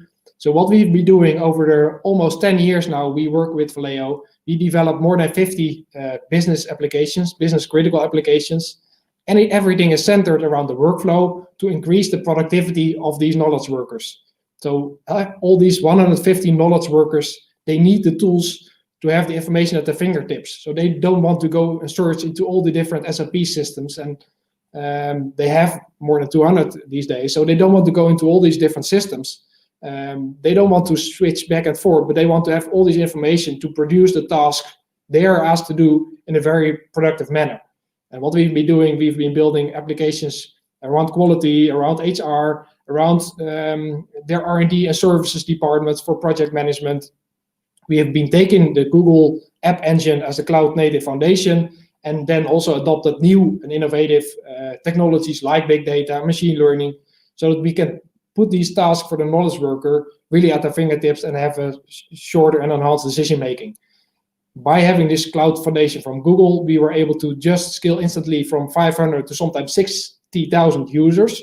So 60,000 users within one application are there, while at the same time keeping an eye of the lowest total cost of ownership. And we have our productive way of developing it. We have our ready-to-use components, and by marrying them together, we are able to serve Valeo at a very low cost of ownership without any license costs. It's built up on open technology. In the end, these are Java-based applications, but at the same time, we combine it with our best practices around rapid development, which Hans will be later on in this event talk more about. So who are we? And to summarize, to get to cap it a bit, we are enterprise software experts, which we do already for quite some time. At the same time, we have developed our own tooling and products, allowing for a rapid and a productive way of developing these applications to ensure the lowest total cost of ownership. We are really tech experts and cloud experts from Google to be focused on app development, on infrastructure, artificial intelligence, machine learning, IoT, and big data. So combine all these new innovative waves and apply that in the context of a business solutions. By doing that, we are committed in especially building the processes, the process applications which are needed for the unique way of working of our customers. So we have a good understanding of the way of working of our customers and being able to translate that by making sure that we are flexible. And I think Lilian also later on in this presentation from Solvay will highlight more of these points, how we've been applying that at Solvay.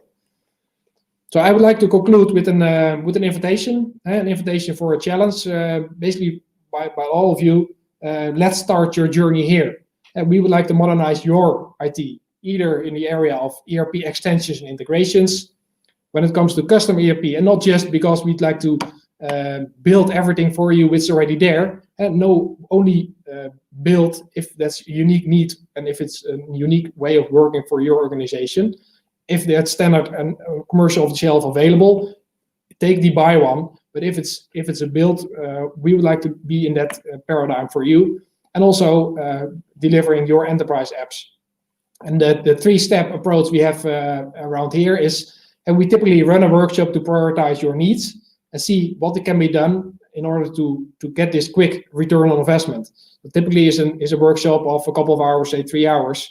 The next step is then in a couple of days, we are able to translate those requirements and also do an instant visualization and instant prototyping to ensure that we kind of show you what we've been thinking of. Typically it takes 3 days. And then in the last step, we are able to launch this software product for you just in a couple of weeks, so that you have from a 3-hour workshop, a 3 days requirements analysis phase, and a 3 weeks development of a minimal viable product. You are kind of in 1 month have a short cycle of how we can iterate these small and innovative new applications. So with that, Vincent, I hand it over again to you. Thanks, and if there's any question, please do share and let me know. Wow. Okay. Yeah, we had a couple of questions halfway the tour and saying, "Hey, please give us a case study." You did a great job giving that. Thank you very much. At the end, the best came. One more comment on that. I think you will hear 2 great case studies later on, not just by me, but somebody else. The customer will tell it. So please stay tuned, Mark. And you can see how enthusiastic they are. That's in the second part after Google. We're going to give you some really detailed one. But could you give us some insight in, you have enhancing your ERP, you have these 3 examples. What kind of costs are involved with that? How do these projects, how long do these projects take, and what kind of costs are involved in that? Well, thinking of the answer from Florian, it all depends. That is a typical consultancy answer, so I will not mention that. But I think what we've been seeing is, in many cases, there's the groundwork which needs to be done. So in other words, there are a couple of these what we call hygiene factors which are needed, where you need to ensure that your ERP is able to expose a service so that you can consume it. You need to ensure and think about your requirements. So those are kind of factors which are needed in any case.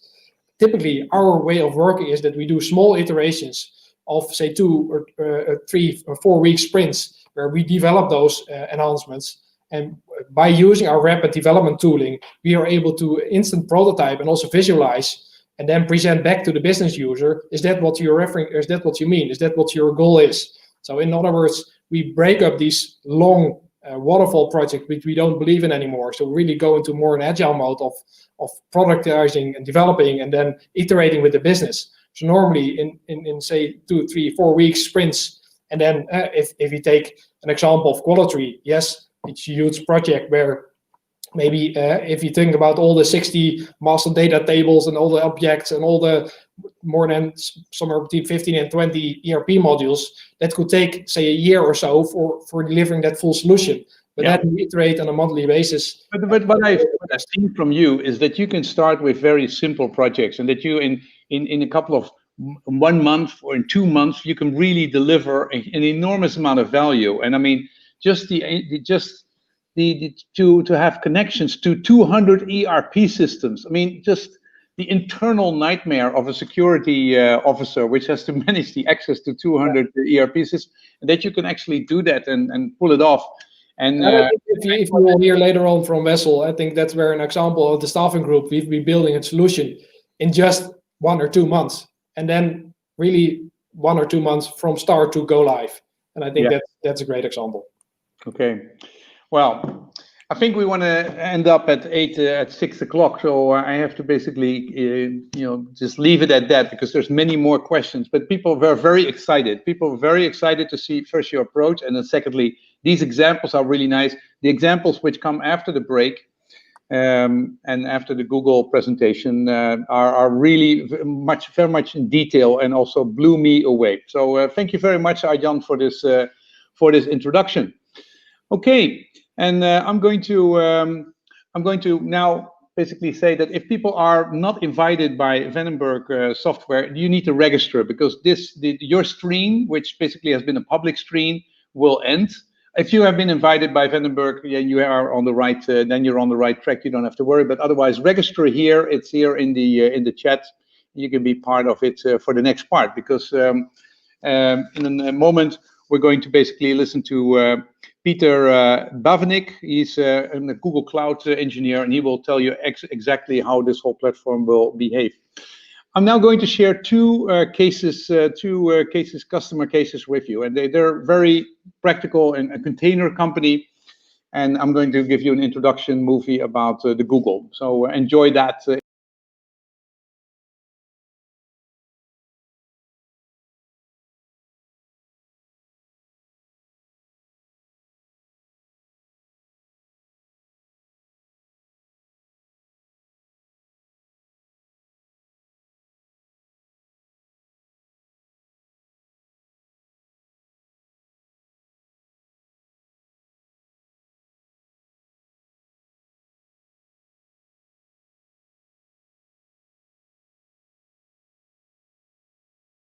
I am Steven Vanenburg, working for Newport Containers, and I am the IT director. After a very a fruitful collaboration during a proof of concept phase, we felt that we not only found a very good and knowledgeable supplier and developer, but also found a partner with which we could start the construction of a new transport management system. Already during the pre-sales trajectory, it became apparent very quickly that Vanenburg is not only a very skillful supplier and developer, but also a very good partner to take this next step in the future of Newport. We are really at the beginning of the Industry 4.0 journey. We are currently at the second step. First, we've made our whole environment ready for this big step by making sure we are all looking at the same data and we have good BI tooling and reporting tooling available. And now we are together with Vanenburg in the process of creating a new system which will enable us to automate many of our recurring processes, but also to deeply integrate with the supply chain of our customers and suppliers. Newport is in a niche market, which means that there is not really a off-the-shelf replacement for our current transport management system. And this made that we already very early on in the process decided that we needed a system tailor-made for Newport. We have had improvements in the process of making our quotes, placing and tracking our orders. In many of the integrations we've had with suppliers and with customers. A good example is that we were able to reduce the time spent by our salespeople to build a quote. And during the building of a quote, a lot of steps come in, like selecting the correct vendors, like creating and selecting a route which is suitable for our customers. We've reduced that time from 30 minutes in our current system to about 3 minutes in the new system. We have built a system in such a way that we can keep on developing and enhancing the system, but we're also ready to make easy connections with other tooling and apps we will build in the future.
So I'm sorry we did not, the second movie didn't want to come through. So I'm immediately going to Peter and saying, hello, Peter. Good afternoon. How are you doing? Good morning, good afternoon. How is everybody? Yeah, where are you? I'm based in the Netherlands. You're based in the Netherlands. For some kind of reason, there's I have a delay. I have a delay in your voice. Could you maybe refresh the screen, refresh your browser one time, see if it's better? Because I don't, I have about a 4-second delay in your in your voice.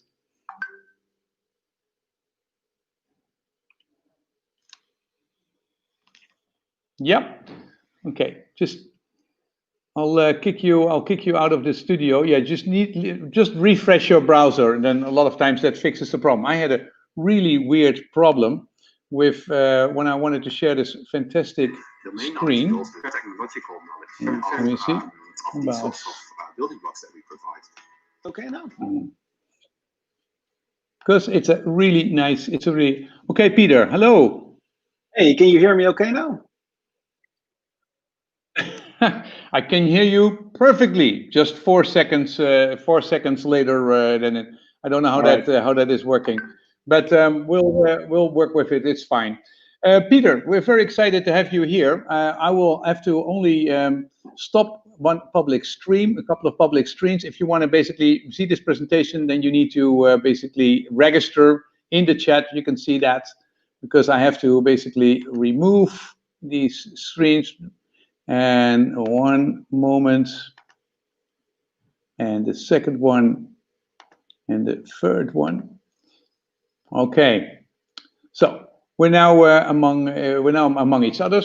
Wonderful, Peter. We'd love to know everything. I mean, Jan Baan and everybody at Vanenburg is so excited about the Google Cloud. I mean, everybody's talking about that you don't want a vendor login, but they make an exception of the Google Cloud, and that is very special. Please take us on a journey. Why this Google Cloud? How it's built, and what kind of enhancements you have, and basically what is your approach in general? We'll give you the floor. Great, thank you very much, and thank you for the invitation to talk to everyone here. I've been following the discussion, and yeah, and it's great to see our friends at Vanenburg be very enthusiastic about Google Cloud. I would like to talk to you about application development and delivery. Jan was talking about the time to market, where it went from years of implementation to deliver software or functionality to days, and how that transition has come about, and the different companies that he had. I would like to talk about how on our platform, how we are enabling our customers and our partners like Vanenburg to deliver software at an accelerated speed. So when we talk about application development and deployment or delivery, typically the questions that you will hear do we actually get the speed that we want, and do we get the productivity of the investment in the cloud that we've done or the infrastructure that we've done?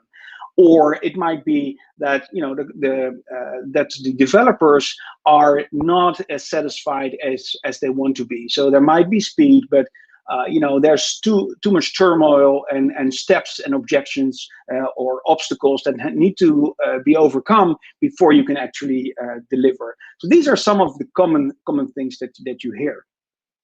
Now we know this because Google has a research group called DORA, which does an annual survey across the globe with different IT organizations of different sizes, and you can follow the link, and you can request the latest version of this report, and basically benchmark your own organization against different metrics that are studied in this report regarding the state of DevOps.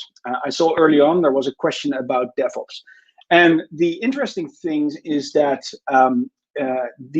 a strong implementation of DevOps that enables faster delivery and deployment of software is actually a strong contributor to high business performance. So there's a strong correlation to that. So it's not only a technical discussion where hey, it is nice for developers and operations to have a simplified, fast delivery of software, but it's very much also contributing to the business performance. Now, secondly, NIST has published 5 key characteristics of your cloud provider that you should keep in mind, and basically score your cloud provider. And these are how well does the cloud provider provide on-demand self-service? How well does the cloud provider connect to on a global scale to your end users? On different devices, right? Jan talked about this as well, the mobile device, tablets, computer screens, but within the IoT world, there's a huge amount of devices that need to be connected. The third characteristic for cloud infrastructure providers that NIST was measuring is the resource pooling. So how efficient can you be with different combinations of resources? Can you use your big data infrastructure with your compute? How easy is it to combine those, for instance, for machine learning? The fourth is, of course, elasticity. How fast can a cloud provider scale up, but also to scale down, right? Scale up, always nice, but it's even probably more important for cost reduction to reduce the compute power that is necessary if the demand decreases. So scale down as well. And last, basically measure everything, right? How well are you in control of all the things that the cloud provider provides? Well, those 5 characteristics, they turn out to help the elite performance in this study to be 23 times more likely to be a high performer as opposed to not having these infrastructure. So the bottom line is DevOps matters, and the cloud provider matters to provide business performance. All right, so what are some other challenges? Well, these are some of the traditional trade-offs that you will see. So security versus agility, right? You can have very agile teams. You can have the Scrum methodology all down. You have small agile teams. But then in an enterprise environment, your security team basically steps on the brake, needs to evaluate all the changes and so forth. And there goes your time to market. So there's a trade-off there. You don't want to be insecure, but you do want to be agile. The same can be said about reliability and cost. It's easy to throw resources at a problem, have very strong high availability setups across the globe or in different regions. But then again, the cost might explode. So there's a trade-off there. And another one is we heard about the vendor lock-in, right? If you run everything and do everything in proprietary technology or processes, then probably you're going to be very consistent about the different compute environments that you use. But it's not very portable. Having an exit strategy out of a proprietary cloud technology vendor is very, very difficult. So what we have tried over the last, let's say, 10 years is basically come up with solutions that provide solutions where you do not, or not at the same extent, have to make these trade-offs. So one of the things where you can benefit in faster development of your applications and deliver faster is basically, and this is true for Google Cloud, and this basically is true for every cloud, is to leverage the serverless services that are available in many different areas. If you look at Google Cloud, and you look, for instance, Jan mentioned a product called BigQuery. Well, BigQuery is a fantastic product that is completely serverless. It's always on. If you don't use it, if you don't query the database, you're not paying for any compute. If you need it, it's there. It's super fast. You don't have to worry about the infrastructure or the servers that are powering its capabilities. It's a true serverless service in the data warehouse analytical space. Likewise, there are a huge amount of services in the machine learning space for object recognition, for natural language processing, and so forth. So these services are readily available. You pay for what you use, and they really accelerate how you can increase the intelligence of your applications or the capabilities of your applications. The same can be said for delivering your services for APIs. So, for instance, we have App Engine, which was mentioned earlier by Arjan, which is a serverless compute or a PaaS environment where the management of the scale up, scale down is fully managed. You bring the code and we basically run it. We make sure it's secure, we make sure it's accessible across the globe, and you don't have to worry about anything. So these are some key aspects of serverless, but there's always situations where you cannot rely on serverless alone. You still have maybe native application code or native services that you have to run, perhaps on your Kubernetes clusters that you want to run. And then these serverless services need to be able to integrate seamlessly with these environments. So these are some of the core principles of serverless on Google Cloud. And this is probably the easiest and the fastest way to accelerate your application development. Now, and while you do this and you run this on Google Cloud, and I always want to highlight this, is you are actually reducing your carbon footprint while you do it. So it's not only good for your business and your time to market and your business benefits, it's also helping the environment. On average, Google's data centers are super efficient. On average, they're twice as efficient as regular data centers or your on-premise environment. We are already carbon neutral in the sense that we've matched our carbon footprint with renewable energy, and we've been doing this since 2017. And as a matter of fact, we've compensated all of our emissions since the existence of Google as a whole. So I think that's a tremendous achievement that we've made over the past years. And recently, when we announced that we don't want to match our carbon footprint, we want to be carbon free entirely by 2030. So that's a really ambitious goal, and we're super excited to be working on that. So talking about the deployment and serverless. So serverless in terms of scalability, compute, machine learning, data solutions, but also in terms of security, like automatic vulnerability scanning, and basically automate the entire pipeline to changes in code get picked up, get analyzed, and get deployed in production. And now the crazy part gets coming, because we don't want to do this only on Google Cloud, but we want to do this everywhere, in every environment. And this, of course, is a big challenge, because we don't control other clouds and we don't control your on-premise environment. So how can we go about that? So this is where Anthos comes into play.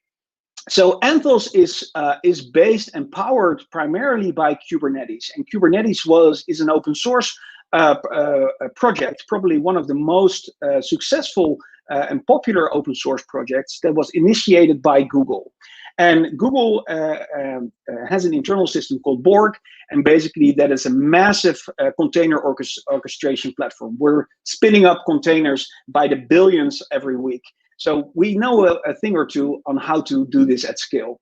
And all those learnings from the last 10 years we've put in Kubernetes and launched it. And now we're super excited that it has been so well adopted that not only Kubernetes in a managed format is not only available on Google Cloud, but it's available on other public clouds. It's available in managed services on-premise. We're super excited about that. We've also launched other open source initiatives like Istio, which provides a service mesh, which provides, let's say, a much simplified security between all your microservices and monitoring of all your microservices.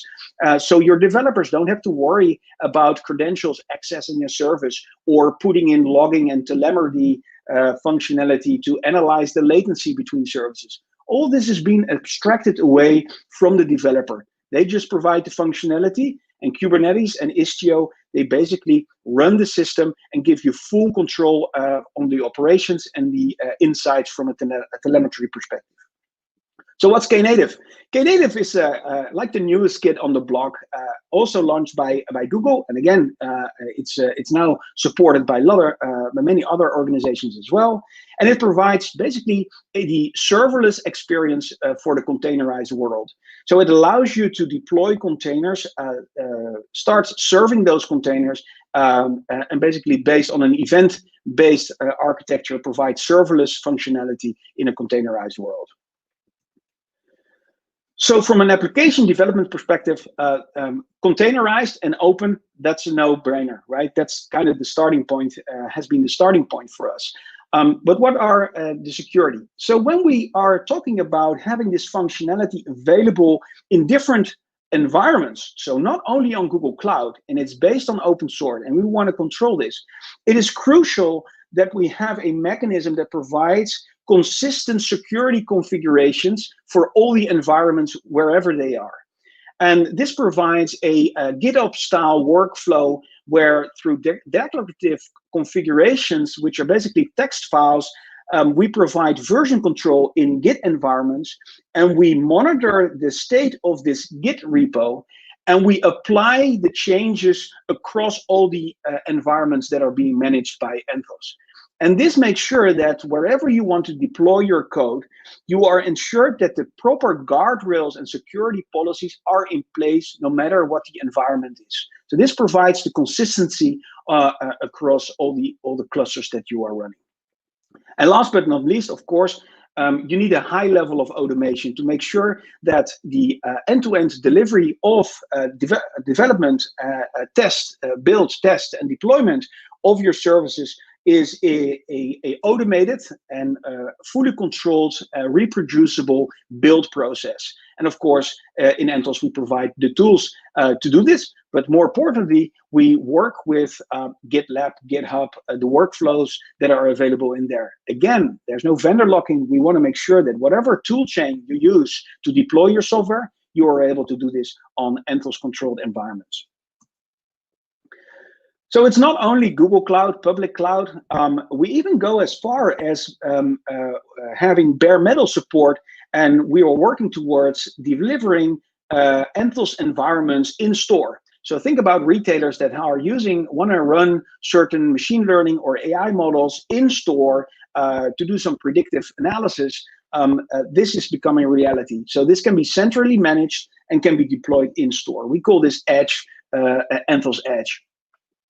So these are the main building blocks, right? So there's Kubernetes providing the homogeneous compute environment, the cluster management, where all the containers are run.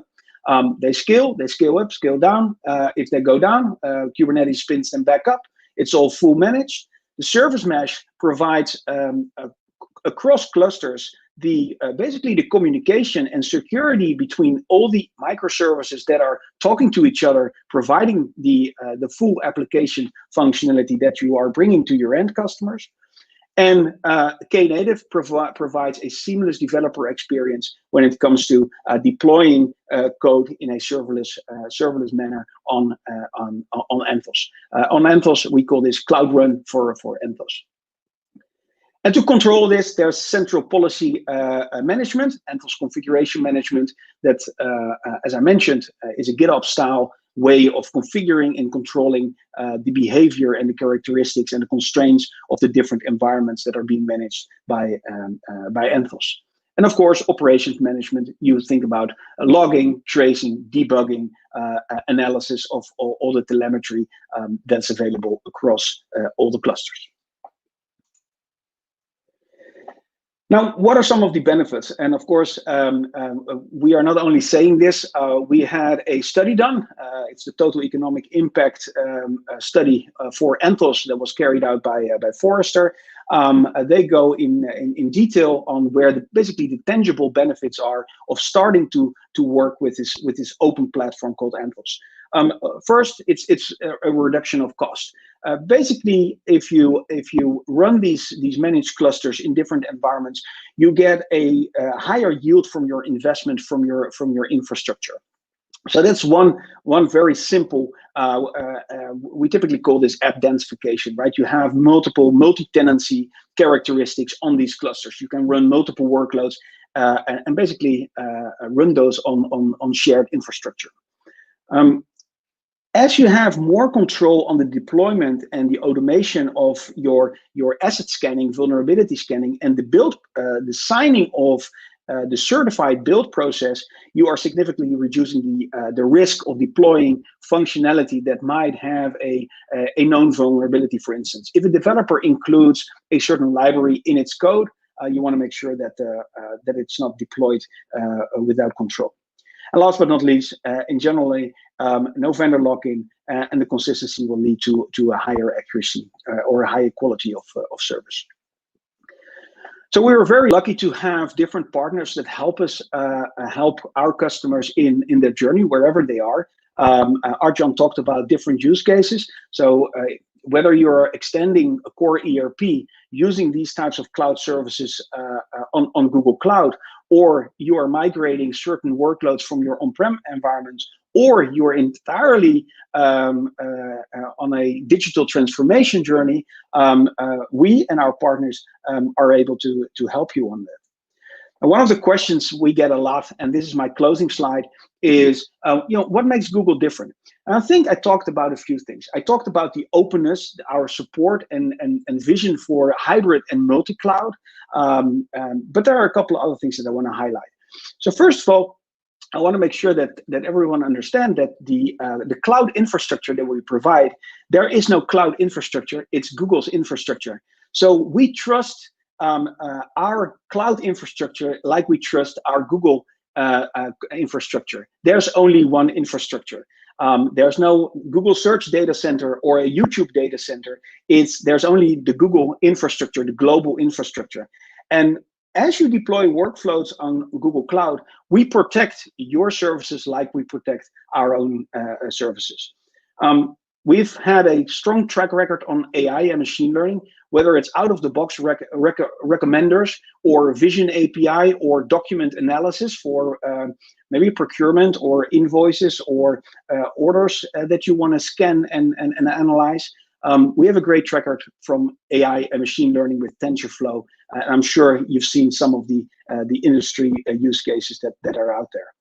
And last but not least, some customers come to us simply because we have a strong culture of innovation. We like to do crazy things. We like to, be, as we call it, comfortably excited about challenges. And some of this culture of innovation kind of rubs off on our customers as well. And with that, I would like to hand it over back to you, Vincent. Okay, thank you very much, Peter. Yeah, I have a couple of questions which the audience asked me, which I think are appropriate. First, can you tell us how you listen to the vision of Jan, and he's using your platform all the time to build solutions to enhance ERP. How can all those functionality of the Google Cloud help him with his vision to accomplish? What part of the Google platform is most usable for that? Well, I think one of the most important things to realize is that that it is important to as we like to call it, meet you where you are, right? As it was mentioned before, it's hardly ever a greenfield. So it almost always starts with a situation where you are today. And what we think is really important is that we don't have crazy services in the cloud that you can use 10 years from now, but we can help you where you are today.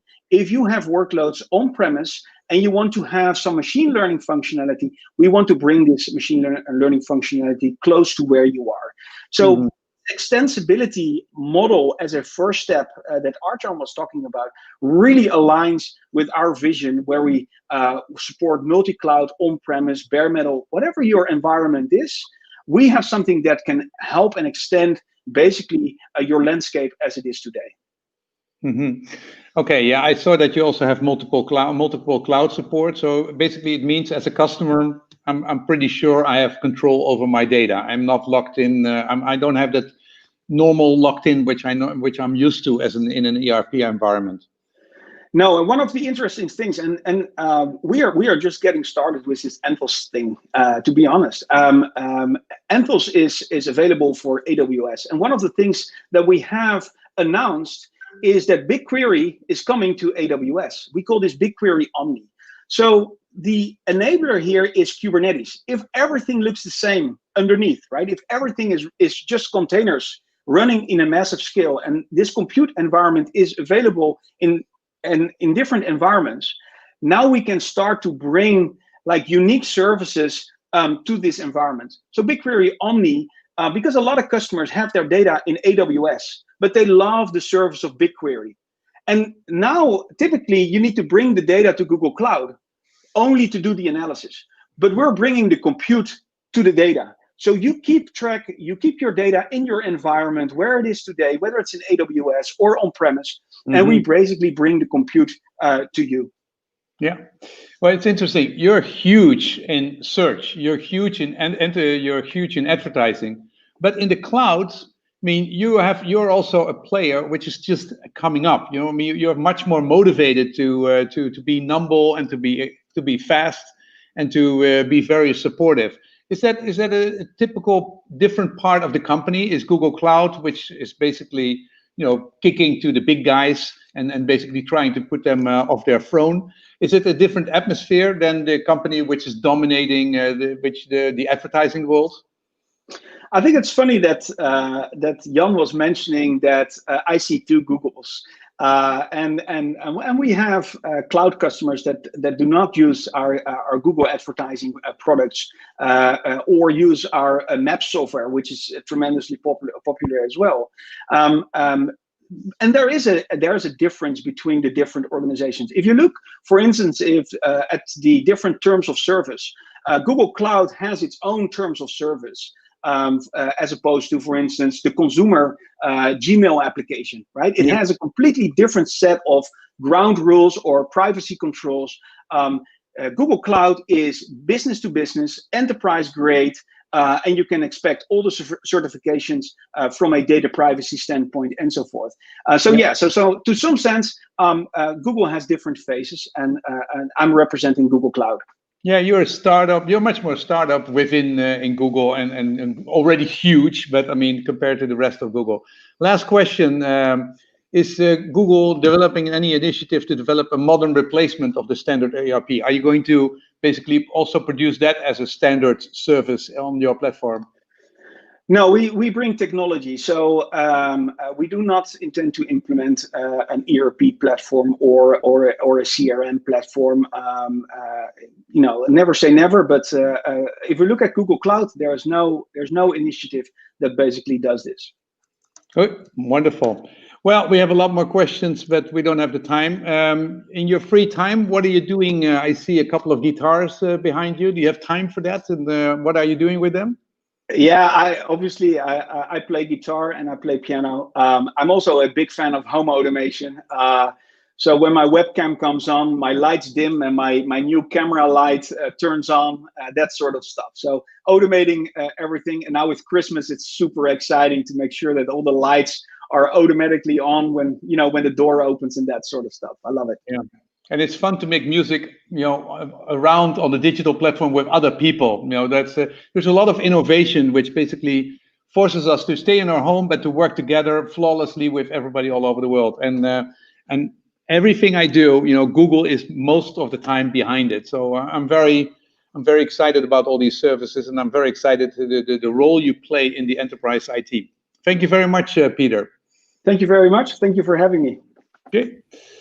Okay, then we go to Lilian Tang. Lilian, can you share your slides? And I'm very excited that you're there, because I think there you are. You are so quick. That is really wonderful. That is really wonderful.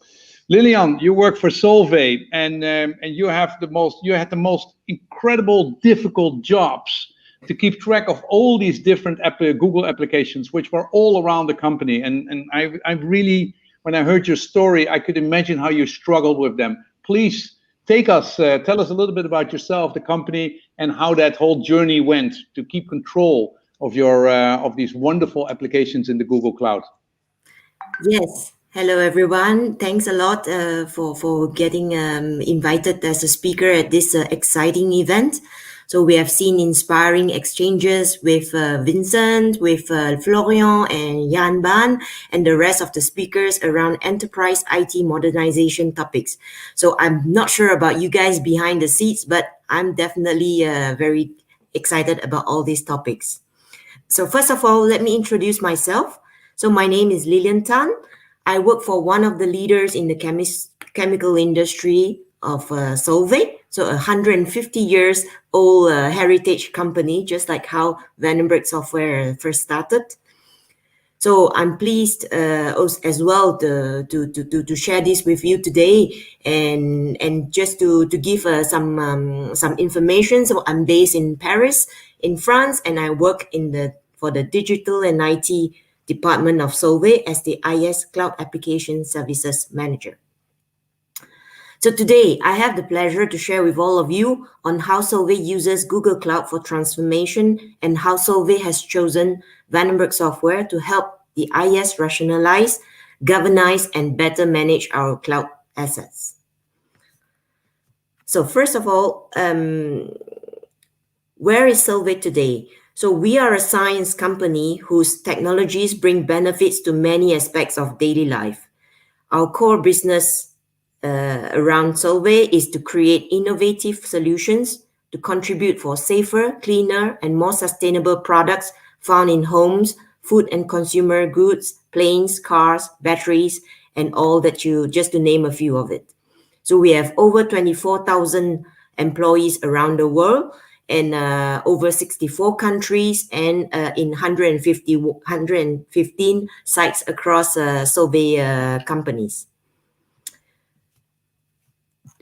What we have aligned our business, Solvay has aligned our businesses around powerful business trends that are key drivers to drive the market strategy. So such as electrification, lightweighting, eco-friendly based solutions, and IoT digitization to support our transformation. And from the IT perspective, we are one shared services in the company to support multiple business units and functions.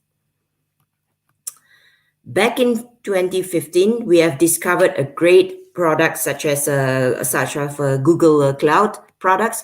So we have created, as many companies has gone through as well, we have created ad hoc. We tried some proof of concepts from small pilot applications to big data initiatives.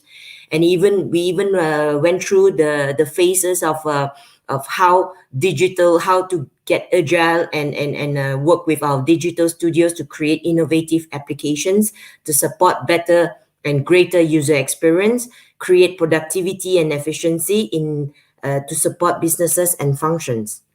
So here are a few examples of how Solvay leverages in our industrial domain. So we have use of AI on industrial sites for safety helmet detection. So that is a funny one, but it's, as you know, in the chemical industry, it is very important to make sure that the safety is well respected, and is one of our priority. On the other hand, on the IT support domain, we have added intelligence as well, because as you guys know, and we have also seen with Jan Baan talking about complexities, system of records, and multiple systems. So how can we have a better intelligence and a better redirection classification of IT supports in helping our employees to better overcome their normal day-to-day operations. And we also, a year or two ago, so we started our first journey to the IoT. So what we have done so far is to create our backbone using some of the Google Cloud components, and that helps us to collect data from sensors installed in the industrial sites, and all these get connected to the IT systems for better analytics and better predictions, and in the future definitely we hope to add more and more artificial intelligence around that. Around finance domain and the sales domain as well. So we have been using also some of the products of machine learning to predict payment dates of customer invoices to improve cash collection and also reduce overdues. So those were the few examples that we have inspired and explored over the years. Now, obviously, as you can see, and I think majority of the companies are facing, is that with the power of cloud computing and just a few clicks, and you're able to provision your infrastructure and create crazy things and innovative applications on the Google Cloud. So the impact of these and the consequence of that is what? Is that we have seen a lot of increase in the number of digital products that was built on Google Cloud, and that was not able, and we as IT were not able to scale and also to operate, making sure that we are also able to give a better service within to our businesses and functions. So with that came also the other part of the problems that we have seen very frequently, is that each team and the product that was built, they don't have some kind of a centralized governance. So we talk a lot about how can we automate better. So in order to automate much more in the future, we need to at least have some standardization, right? So here we are really at this challenge that we are facing, that we need to centralize, but yet it's all spread all over around the different streamlines of IT, because each one wants to transform and also in helping to get into a better productivity and efficiency. So with that, definitely what came to our solution as a solution was to outsource. So we are not talking about just an outsourcing. We really wanted to move from a kind of like a agile MVP and into a run mode, where we want to also ensure that from an IT perspective, we are serving from an end-to-end service ownership. Okay, and on top of that, as we have seen, and I'm so excited and happy that we all share the same kind of topics from speakers to speakers. So definitely we talk about how can we then move towards a DevOps approach. So today we are starting. We have some visionary and product roadmap around DevOps. But the idea of this is then that we are able to harmonize this development maintenance, and without adding more and more costs into the development maintenance, we want to ensure that there is also some kind of automation that is being built around these applications, so that we are also able to support what Google has also mentioned by Peter just now about how can we smoothen or fasten our speed of delivery with quality and security built into these pipelines. So that is definitely one of the ambitions that we are trying to achieve next year. And on top of these, what is key? So definitely we are really happy because to find one key partnership for us to harmonize as well, because we talk about many different service lines and streams of IT, looking into their own partnership with each agency and all that stuff. So at the end of it, we came up with a lot of courses, deharmonization, and what we're trying to do here with Vanenburg is really to harmonize these to make sure that we have at least some consistency in rationalizing and governizing our cloud assets. Okay, so so why Vanenburg? So with Vanenburg Software, our partnership and collaboration. So this is that's a few of the very important points that we have came up with on why we have chosen Vanenburg. So first of all, what is really important as a service owner in the IT is about flexibility and customizable maintenance plans. So we were very happy that Vanenburg was there to understand and listen to our IT needs and provide really a very customizable maintenance and operations plan around Google Cloud and whatever applications that we are building on. Other than that, although it's probably Vanenburg could be considered small, but yet it's a growing company. But what we have heard so far about good feedback on their service provided by other customers, provided to other customers as well. So we are very happy that we are partnering with them in order to have bring Solvay to a different level in terms of IT and cloud management. Other than that, we have also a very dedicated team. So I'm very happy to have worked with a very rich pool of expertise in terms of Google Cloud Native, and they are very flexible and all that stuff. So that really helps Solvay to leverage on our very own journey to the cloud. So with that, our partnership and collaboration brings us together with the same conviction, and I'm really happy that we are able to share that with all of you today as listeners, as speakers, and towards the industry 4.0 with IoT, with big data analytics capabilities and predictive intelligence. And the reason is to create more innovation to support Solvay in its own transformation. So how do we organize ourselves? So what we have done with Vanenburg is that we have created this an environment. We enable an agile service delivery where trust, empowerment, and insights are really key elements. And I think coming back to what Florian has also mentioned earlier in his speech, is that all these elements has to be together in order to bring us to the next level. And I think each time we go through, it's always a path that we have to go through. So we have gone through the digital age and also a little bit about the agility and how we could create that. So now how can we then make it scalable and to be able to sustain? And that's where we are today with Vanenburg to create an offshore delivery, agile delivery to better support in terms of our ambition to bring Solvay with its own transformation. So with that, that's my last slide. I'm happy to take some open questions if there are any in the stream.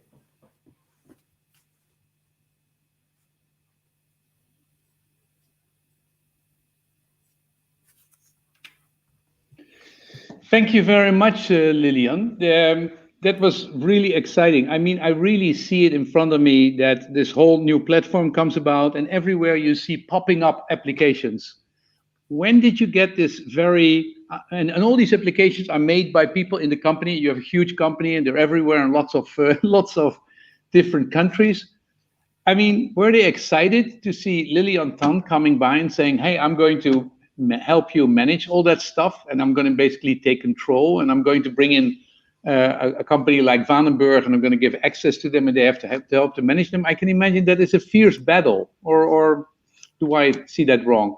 Yes, it is a real battle, but again, it's very exciting because, and again, everything comes back to the mindset of the people, the teams, and all that stuff, and it's all also about what we have seen before. Is like, how can we embrace each stream of the IT to empower, to take the right decision while checking what is best, right? So with what we have done with Vanenburg, so initially and with Arjun, we started off with really a small scale of I'm just being a project manager looking for externalizing all my applications development maintenance, all right? And little by little, bits and pieces came into the picture, and that's how we created this vision to really bring a real operations and we talk in IT, we talk about really service, end-to-end service ownership around all that. So this is where we are today, and I'm happy to walk through to have gone through this experience with Vanenburg.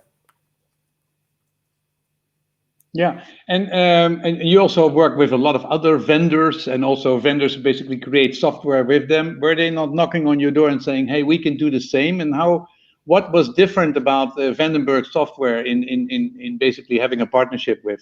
Yeah, so I did share it in the slide. So what is really key, because we have gone through, as usual, normal processes, RFP, looking for people to different big companies, small companies, Google partners. Okay, so we really look into the Google partners, and definitely what really attracted us is really about the customizable. So we have gone through an era where we have said, okay, let's just take a big one and just externalize and make it cheaper and all that stuff.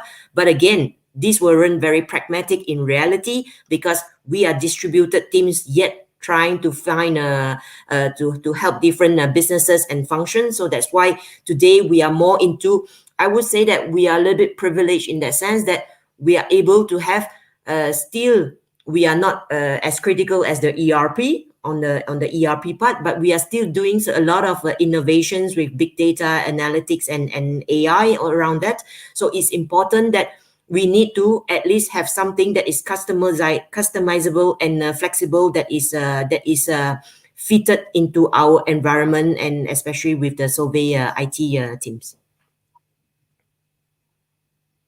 Yeah. Okay. So now that you know Vanenburg and that you've had a positive experience, and you're really nice how you share your experience with us today. Are there other parts of the huge enterprise IT systems which you have around, which you are going to enhance in the future? Well, I'm not there to because here I'm more on the IS cloud application, so everything around Google Cloud for now. So obviously we have the aim is that obviously with all these new terms and new organizational model, what we have done is that at Solvay we have also the cloud office who is able to manage multi-cloud. All right, so for me, this is the first step to already secure Google Cloud and making sure that it's doing what the business is asking. So it's really talking about business outcomes with a better efficiency and productivity.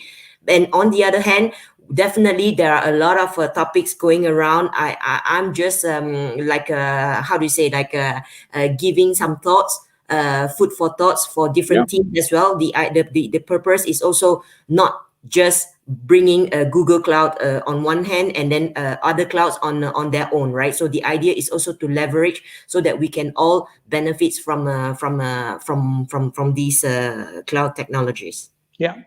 Lilian, I want to thank you very much for this wonderful French-Dutch cooperation. We can really work together very well. You can see that, and I can also see how much they're talking about you, how much fun they had, and also how much success they had working together. And you've given an example of how all these Google Cloud applications, how they're everywhere, how you need to manage them. You've done a very, very good job, and thank you very much for sharing that with us, because that was wonderful. Yeah, thank you very much. Thanks. Okay. Well, wonderful. Then and then of course the question is what everybody wants to know: how do we do that? You know, I mean, what is we've heard from Arjan and from Jan Baan, the vision, and Arjan how basically they've done it. But under the hood, we want to see a little bit under the hood. So what's a better person to talk to than Hans Don? And Hans, hi Hans, how are you doing? Hi Vincent. Yeah, I'm doing well, thanks. So hi everyone. Well, you are the CTO. Yeah. You're the CTO. You are basically responsible for deliver all that stuff underneath the hood. Please take us and explain to us how you do all these how you do that, and how you're able to develop, you know, so quickly these applications that you could do it in weeks, in months, and sometimes half a year for a big project, and to connect to 200 SAP, just implementations. I cannot even fathom. I cannot even imagine how that's done. And for you, it's daily work. So please take us away and give us some more insights. Sure, Vincent. Hi, everyone. I'm excited to have the opportunity to tell something more about our approach to fast application development. The name EVA is already mentioned a couple of times, and I will tell somewhat more about the tooling we developed for fast application development. But before I dive deeper into this, let me first tell me more about the underlying vision on technology. Yeah, of course, technology should be has a goal, and in our mission is to Jan already talked about that, application, enterprise, resource planning, modernization, ERP modernization. So technology should serve that purpose to make enterprise systems affordable and agile. That's for us, say the baseline, and then. In our vision, core enterprise systems such as ERP should be kept as much as possible standard to make the upgrade path for the legacy as smooth as possible. And to avoid the situation of getting one monolithic and inflexible system, we recommend to develop customizations and extensions as much as possible in a separate layer on top of and also integrated with the ERP system, the legacy system. This is also visualized in the picture that we earlier saw in the presentation of Jan Baan.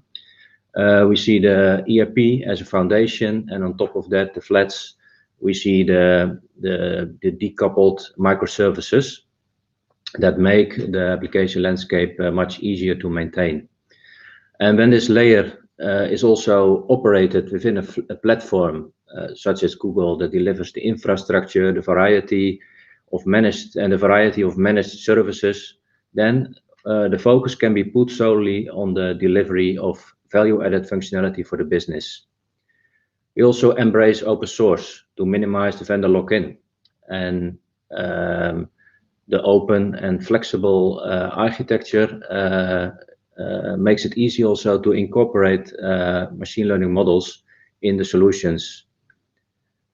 ML is having impact on the way functionality is achieved. That's our vision, because we see that there are situations when it makes sense to not program every situation, use case in code, but let the code be learned through training with data. And all these elements from our vision on technology are reflected in our approach for fast application development. Another driver behind our approach is the trend that Gartner calls the democratization of IT, and then in particular application development. There are many no-code, low-code solutions popping up, enabling the citizen developer to create nice applications. And we have tried some of these in our practice, and we have seen that there are certainly benefits. You can achieve quick results, you can do quick prototyping. It helps to close the gap between the business and IT. A consultant can create nice applications together with the business. And also it's possible to create small and simple apps, say against relatively low cost. But also we have seen that there are some drawbacks in this approach. Often we see that there is a vendor lock-in, both for creating the applications, but also afterwards when you want to run the applications. Most of the times there is also cost involved. Also, when there are many customizations needed, yeah, you have the boundaries of such a system, so you are limited in the functionality that can be created. And what you also have seen is that when you want to go to a larger scale, then there is a less fit. We see that yeah, but both from cost perspective, but also technically it's not always very much possible to develop that to a robust application. So, but at the same time, we see that they have a place in the competitive area, and also customers are using that as a benchmark. So they also expect from a software vendor that uses, say, not a low-code platform, that the process is agile, that you can show in quick iterations, you can show things to the business and develop together the product. So that's how EVA is born. So we have developed EVA as an internal tool to on one hand to have some benefits of low-code, no-code applications, and on the other hand, to avoid the drawbacks of those tools in vendor lock-in and reduced limited scalability and functionality. So EVA supports our development process in requirements gathering, instant prototyping, and also rapid code generation. And it allows, a consultant who works with the business and a developer who is able to, do custom coding, work jointly together in the same tooling. EVA supports three phases. The first phase is the requirements gathering. Here, the consultant will register the requirements together with the customer, and is able to generate a prototype. It's a working prototype, which can be also used for data entry, for instance, so that the customer also can get a good feeling of the product, can come with suggestions for improvement, and so we make sure that the requirements are gathered in a very good manner, and also very so the expectations of the customer are also very well managed in this way. After that, the consultant works together with a developer. The developer can generate the code both for the front end and for the back end, and starts customizing the application further in their own favorite development environment, such as IntelliJ or Eclipse. So, as I said, the consultant and developer are collaboratively working together in EVA. In general, the consultant will enter as much as possible the known information around the roles, use cases, data model, based on the fields that the customer wants to have in the various forms. The screens can be modeled, and also the workflow. And after that, the prototype will be generated and will be reviewed by the customer to get as much as possible the required inputs. And then after the customer has validated the prototype, then it will be given to the developer, and the developer will first do bring in some more technical information, do the data model validation, and also brings in refined data access control. And then the developer can generate the code and use that to do the custom, to bring in the custom logic, the business logic, based on the specifications, the use cases as drawn in EVA. So what are the typical use cases that we can support with EVA? We have, of course, the use case of enterprise business applications, which will be developed by EVA in a robust and scalable way, in a cloud-native architecture, and they will be optimized for performance and cost. EVA will support the microservices architecture, so you can develop multiple applications that can work together in a microservices architecture. And in that way, you create small applications that are easy maintainable, next to that, you can also build apps to extend your core system, ERP system, on top with applications on top of ERP. And EVA supports both web and mobile. So it's also possible to create mobile apps, hybrid mobile apps, or progressive web apps. So EVA makes it possible to add the power of the cloud to your legacy system. And in that sense, it's adding cloud functionality or at least applications that benefit of the cloud and are connected to your legacy. The business benefits of EVA is that you can build the right solution fast. So right solution because it's validated. It's a validated prototype. So it's very tied to the customer expectations.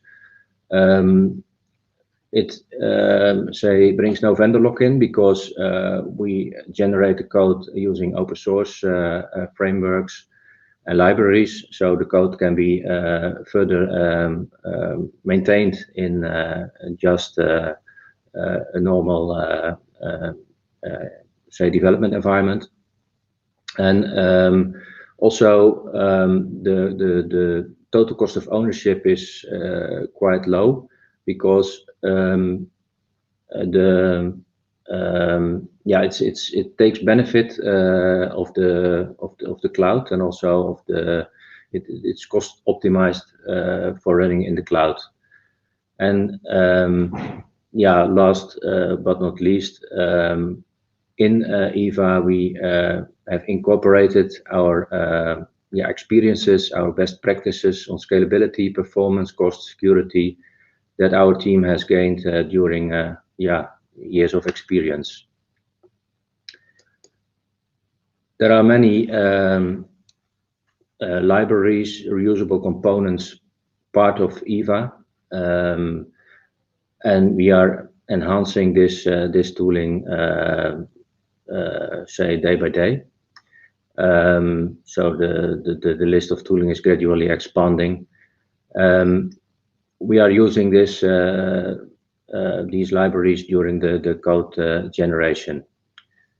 So this is just to give an idea of the many features that are in EVA. Some real-life examples. We have we are already working for a time with EVA, and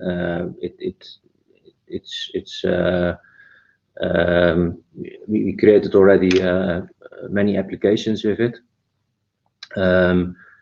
One type of application is the enterprise business application. We developed such an application for 20,000 users, from which more than 1,000 users are using that also on a daily basis.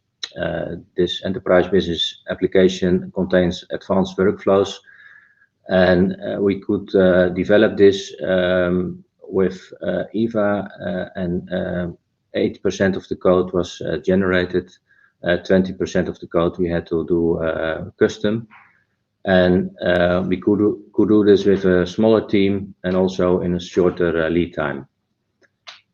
This is an example of an enterprise business application. Another example, App 2, is an example of an ERP extension, which is used for more than 10,000 users. It's integrated to a backend system. It delivers native mobile functionality. And also here we could generate 70% of the code. And we did the app development in a very short time frame of 1 month, with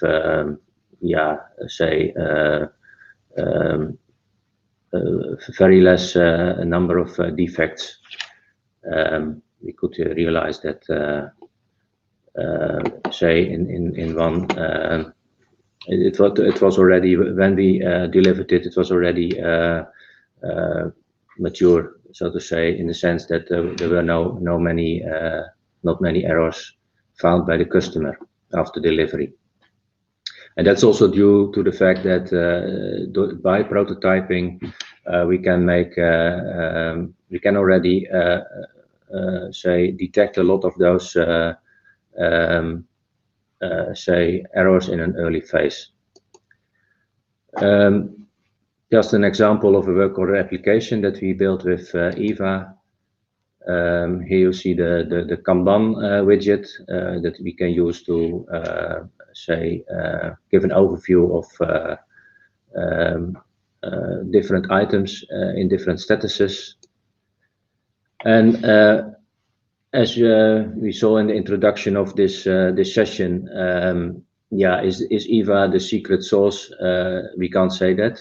It's still our people that are our secret, with their dedication, with their experience, with their creativity. But still, EVA facilitates our teams in securing that the applications that we build, are based on our best practices. We automate tedious tasks, and also we make sure that there is transparent and seamless transfer of the requirements throughout the whole development process.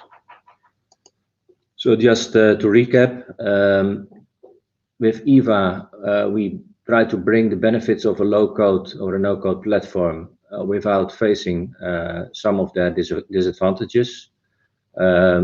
We enable a consultant, citizen developer, to do fast prototyping together with the customer to get the requirements first time right.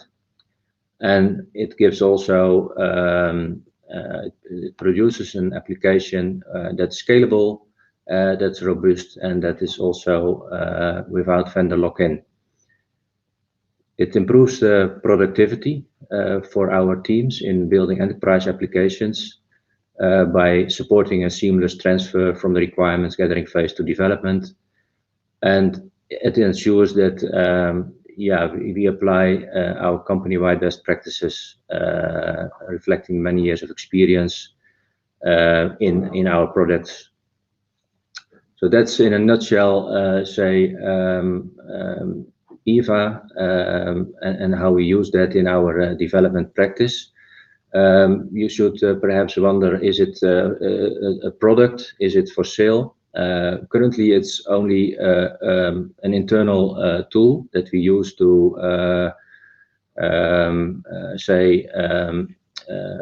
make our production process efficient, and produce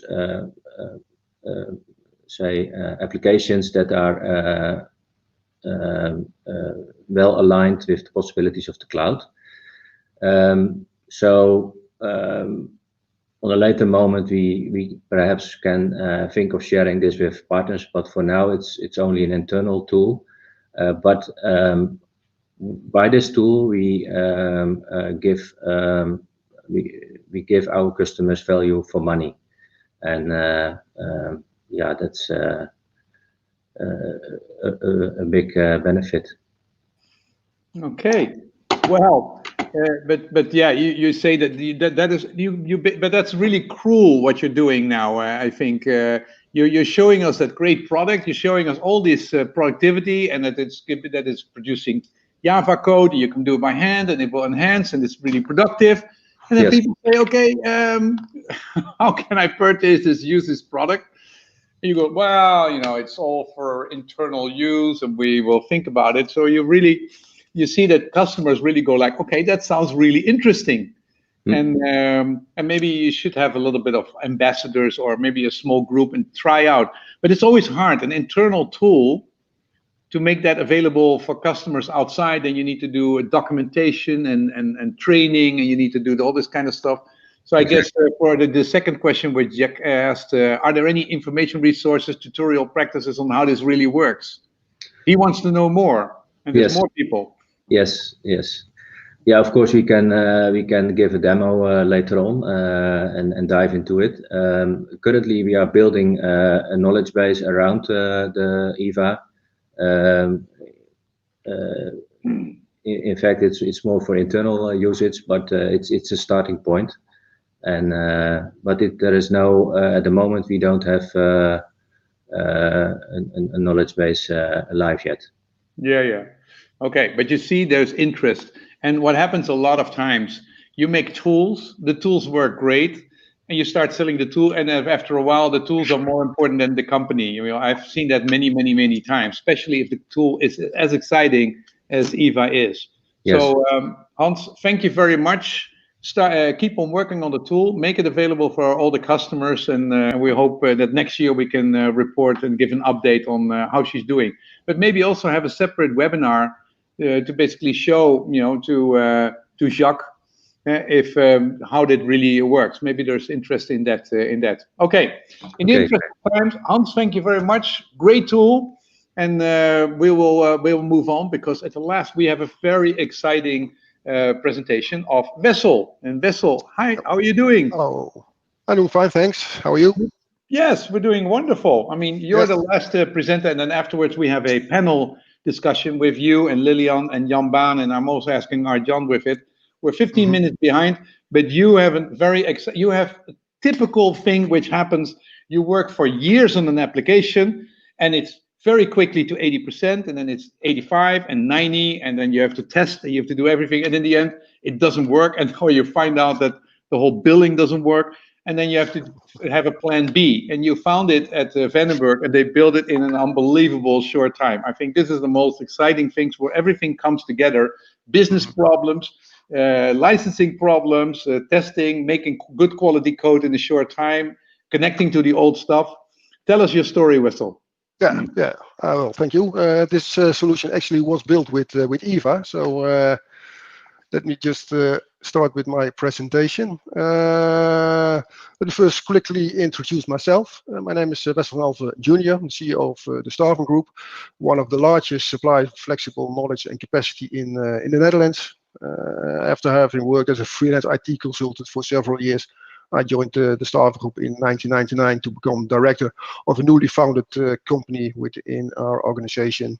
After a big reorganization in 2011, where all different working companies were merged into what we now know as the Staffen Group, I fulfilled several management roles until I was promoted to CEO in 2013.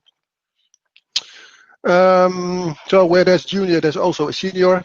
My father, the founder of the Staffen Group, who also was a former freelance IT consultant, all clients he worked for asking me if he knew more consultants they could hire. At first, he did it as a personal favor, but later on he saw a business opportunity and made it his business by founding the Staffen ABC team in 1986. And the years thereafter, he founded more and acquired more companies who in fact all did the same, but with a different focus on different parts of the market. But also more than often, two or more companies were a preferred supplier of the same client, which of course meant a bigger piece of the pie for us and one competitor less. So that worked very well up until 2011, when the economy was very bad, and we decided to merge all the different labels into Staffen Group.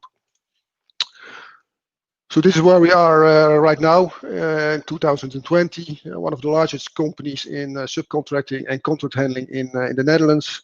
We serve a majority of the top 200 Dutch organizations and are preferred partner for many Dutch ministries, along with with a strong focus on energy, high-tech and IT market. Our future focus is towards total talent management. We foresee that companies will have a different view on their workforce.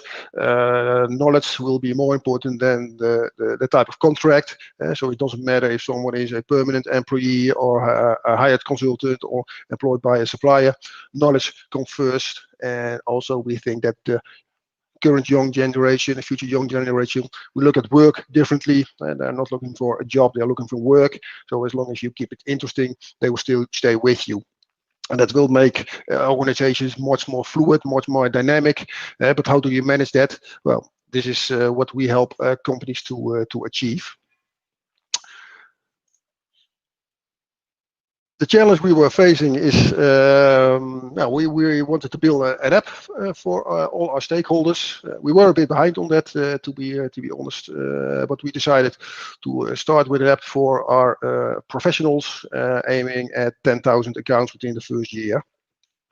The goal was to give them more control and insights in the whole process from request to invoice via this app, and therefore it had to integrate with our Salesforce, Unit4 and Lotus Note back office applications. We've been working on it with a low-code platform for almost 2 years, but did not succeed to finish it for several reasons. Some of course are ourselves to blame also, but along the way we've heard that in prior presentations we found out that it was rather difficult to build the more complex functionality in this no-code platform, but also the license costs and structure made it very expensive for large communities, for large community as ours, because on top of the license fee, you have to pay for every account, whether it's active or not.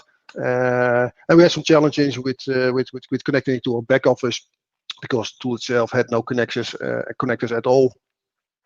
So we decided to change and rebuild the app. For us, it's very important because this app is the first of more in building an engagement layer with all our stakeholders into one ecosystem.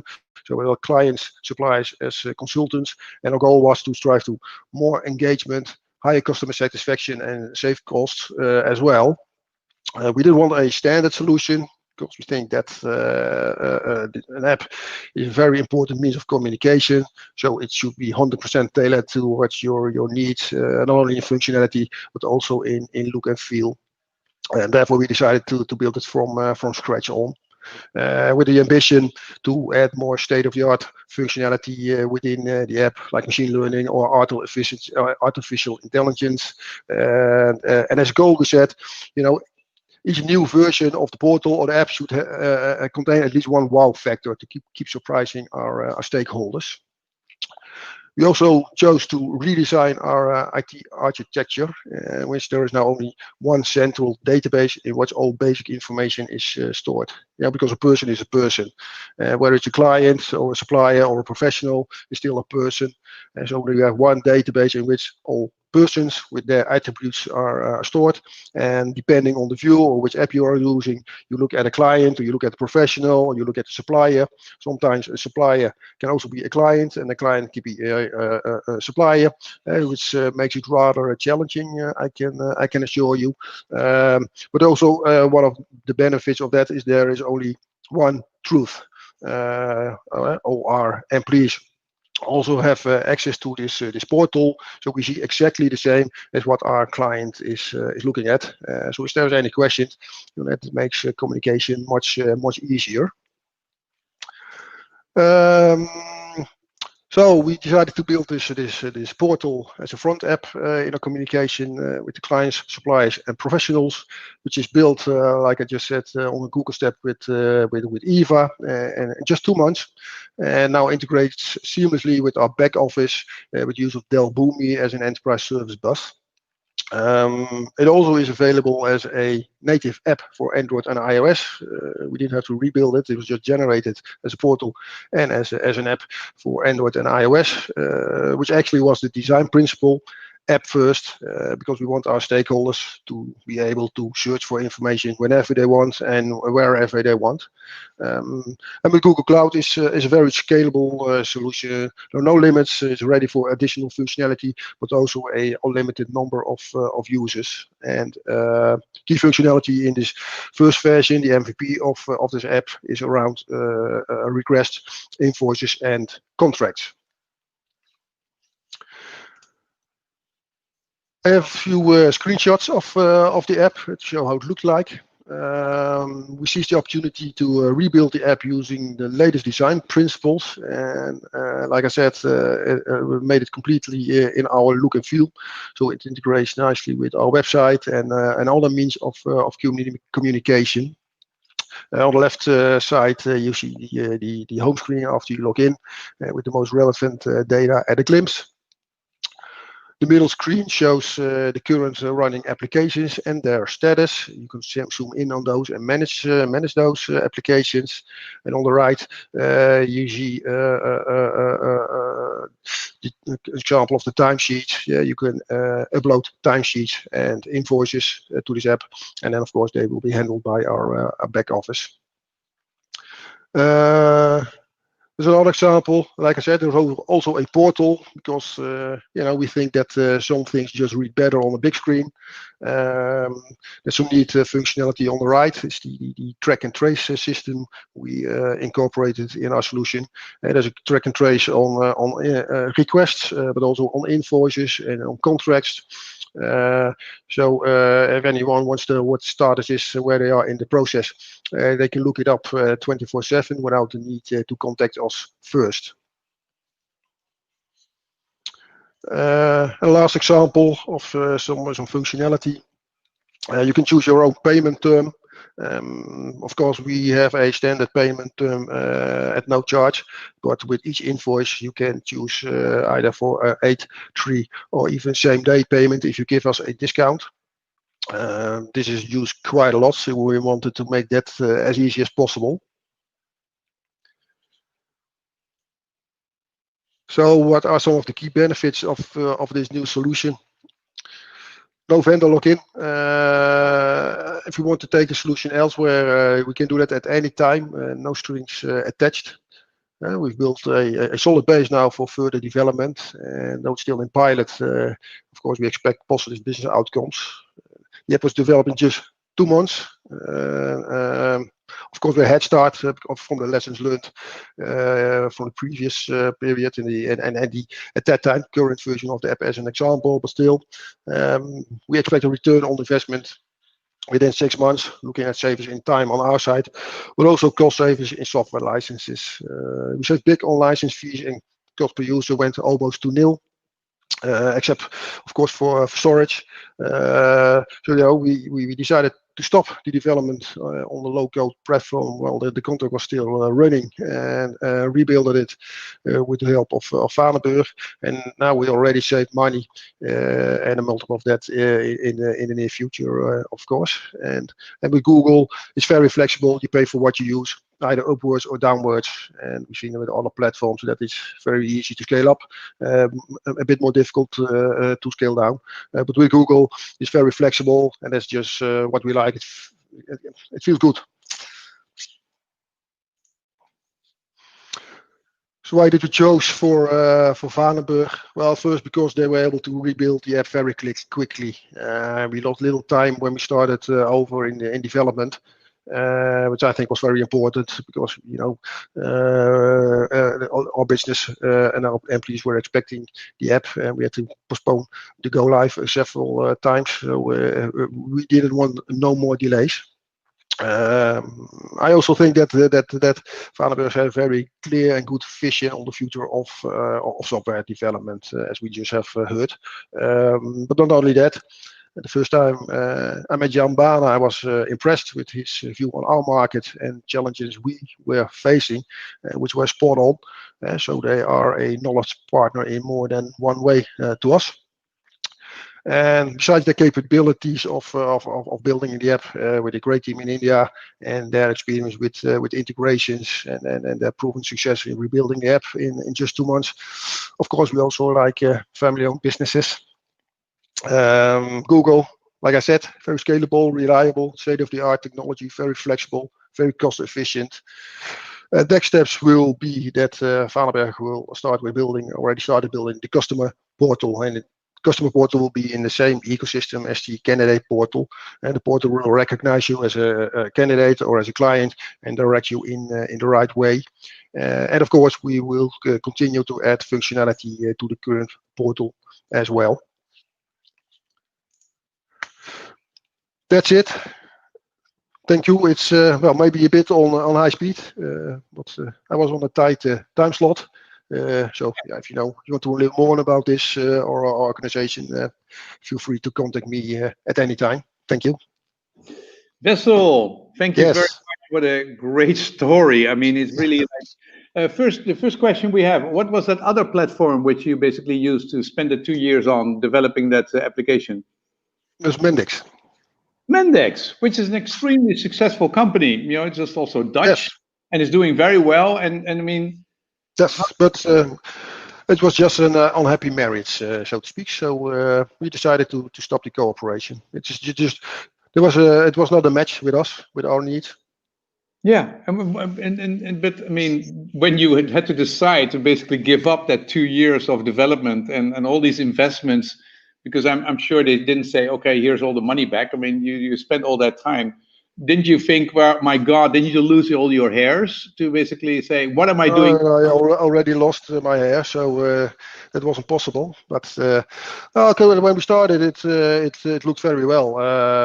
We got to know them because we needed a prototype for one of our clients. One of our clients had a specific request for a portal, and at first we thought, well, let's build a mashup, and but then we thought, well, it's even better to build a working prototype. And with Mendix, we succeeded to do that within just a week. So we were very impressed with that. But it is, I think, it's a very powerful tool and environment if you stay within the same ecosystem or silo. And the moment it becomes more complex and you have to connect other applications and environments, then the challenge begins. And also, like I said, the license fee, the cost structure was just not what we expected at first. Yeah. You basically had to pay for a productivity worker, the license, and you wanted to basically extend it to everybody who was just a freelancer or anybody who was involved in any way with your company. And that was yes, we want of course everybody we know to have an account for this portal, but not everybody we know is active. Sometimes a professional, of course, is on an assignment or whatever and is not using the application, but still you have to pay a fee for and then if you then recalculate, because of course you get a discount and a lump sum fees, etc., but still if you then recalculate that for to cost per active user, it's very expensive. We didn't think that was worth it. No. Okay. Question: what is your underlying ERP system, which you have for the normal business? We use Salesforce. Okay. We have Salesforce CRM. We use Connexis as an ATS, and we use BAIN, a newly designed app for contract management. And is there a vendor login in that? Yes, but because the portal, because I'm mainly looking now at the portal, is built as a layer upon those applications with the help of Del Boomi. We can change our ATS, we can change our CRM, but still then the portal will function without any additional work. Yes, because of course there's always some vendor login, and we're just taking the first steps in getting loose of those vendors. Yeah, I think Harold is saying some wise words. Sometimes it's better to let go what you treasured and paid for it. But it's so hard as a manager, as a management with all these investments and pain to let something go. That is, I mean, how did you come up to decide that? That is just like, I find it very hard. Of course, it mostly you take too much time to make that decision because still you keep hoping for a successful end, but then you have to look at it as some cost. You already invested, the money is gone, and you won't get it back. But there's no good reason to keep continuing. How do you say that in English? In Dutch, trekken aan een dood paard. Yeah. But it is, of course, it's not an easy decision to make, but it is one you have to make sometimes. Okay, I want to add Lilian and Jan Baan and Arjan to the discussion. So we promised to stop at 6 o'clock, and if I learned anything from Vanenburg, the way they organized this seminar was extremely organized, structured, and they said this is how we're going to do it, and they did it. They basically say what they want to do and they do what they want to say. It's really, and Lilian and Wessel, you can say that. So we promised to stop at 6 o'clock. Well, it's 8 minutes past 6 o'clock, but I want to. But there's still many people in, and why should we not serve them? That means it's for a few minutes more. There are many people in. If no one was there, and I'm happy on that, then that means let's not be too much in a hurry.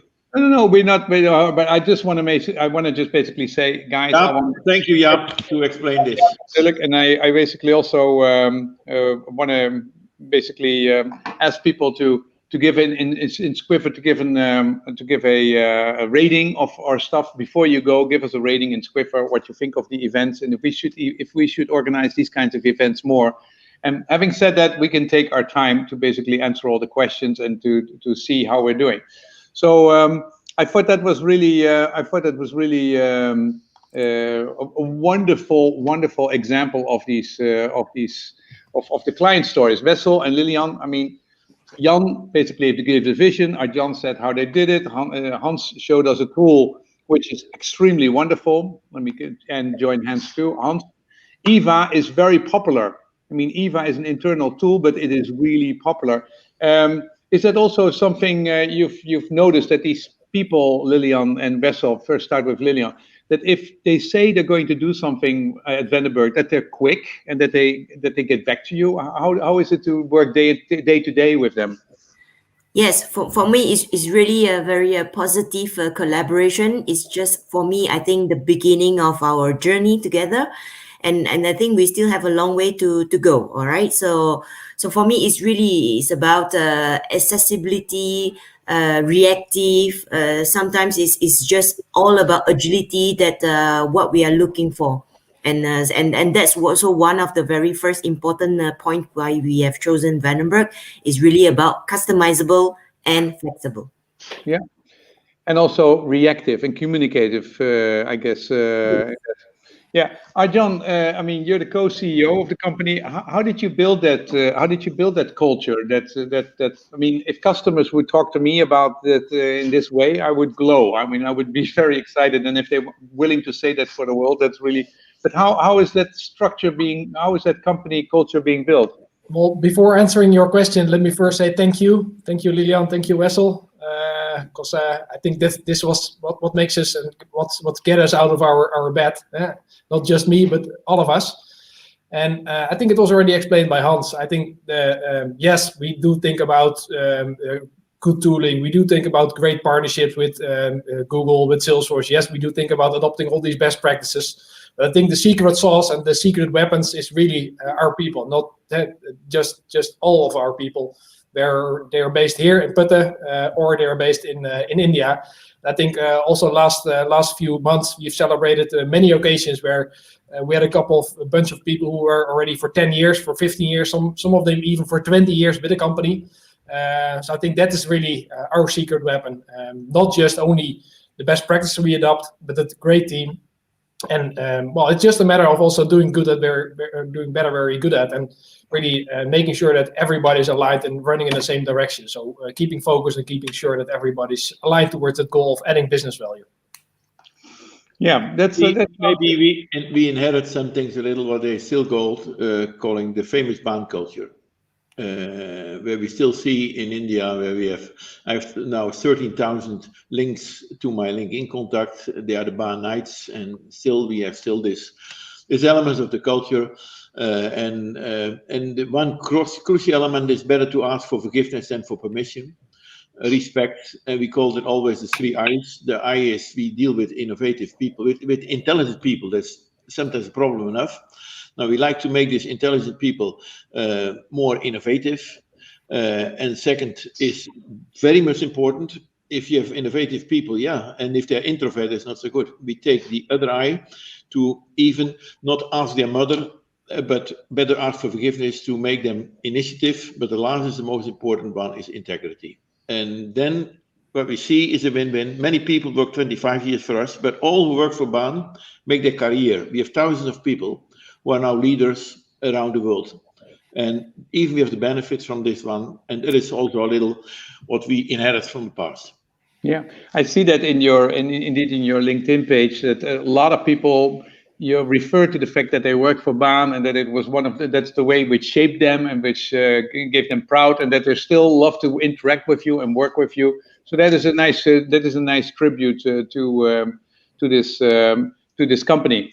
Hey, Wessel, how did you find Vanenburg? What kind of process do you follow when you are suddenly stuck with a 2-year-old project, a dead horse? How do you find somebody like them? My father and I were introduced to Jan Baan via a mutual acquaintance. So we got to know each other, and we kept in touch. We were also invited for the previous client day, and like I said, it was a very good conversation. Because I think it's important that a supplier not only have a vision and delivers the good work, but there also has to be a personal connection. And well, I feel that there is one. And it's as easy as that. Yeah. Oh, so that's the personal connection. Well, I think if you look at where you are now, Jan, you have a bunch of clients which are very happy, and then you have a vision. What is your plan for the next couple of years? That was the question asked. When is the product ready? Now, let me say, I started not for nothing first with the BAIN. Core elements of BAIN was the BAIN shell. And we did not sell the BAIN shell, but we have two guys, Theodor van Dongen and Johan Rosman, working together on the same moment. If you sell a tool, before you have feedback, take you 5 years. And you make not the money. We see the tool in the beginning as our components for the factory, eat your own dog food. And therefore we were not in a hurry to sell it, although it's come there. We see this next step could be already franchising. If we take a kind of say boutique firm, could be in Indonesia, could be anywhere in the world, with 20 people who understand customers, we can adopt them and bring it in, not in a hurry for selling. Because in BAIN we never sold the tools, but the market cap came to 10 billion. Now, some people, like Progress, we are the same in competition, make the money from the tools, but we make money from the applications. That's more important than the interface. That was a little the hard stuff in Chorus. We had not content enough, and it was hard. We learned a little our lessons. We were amazing technology in Chorus.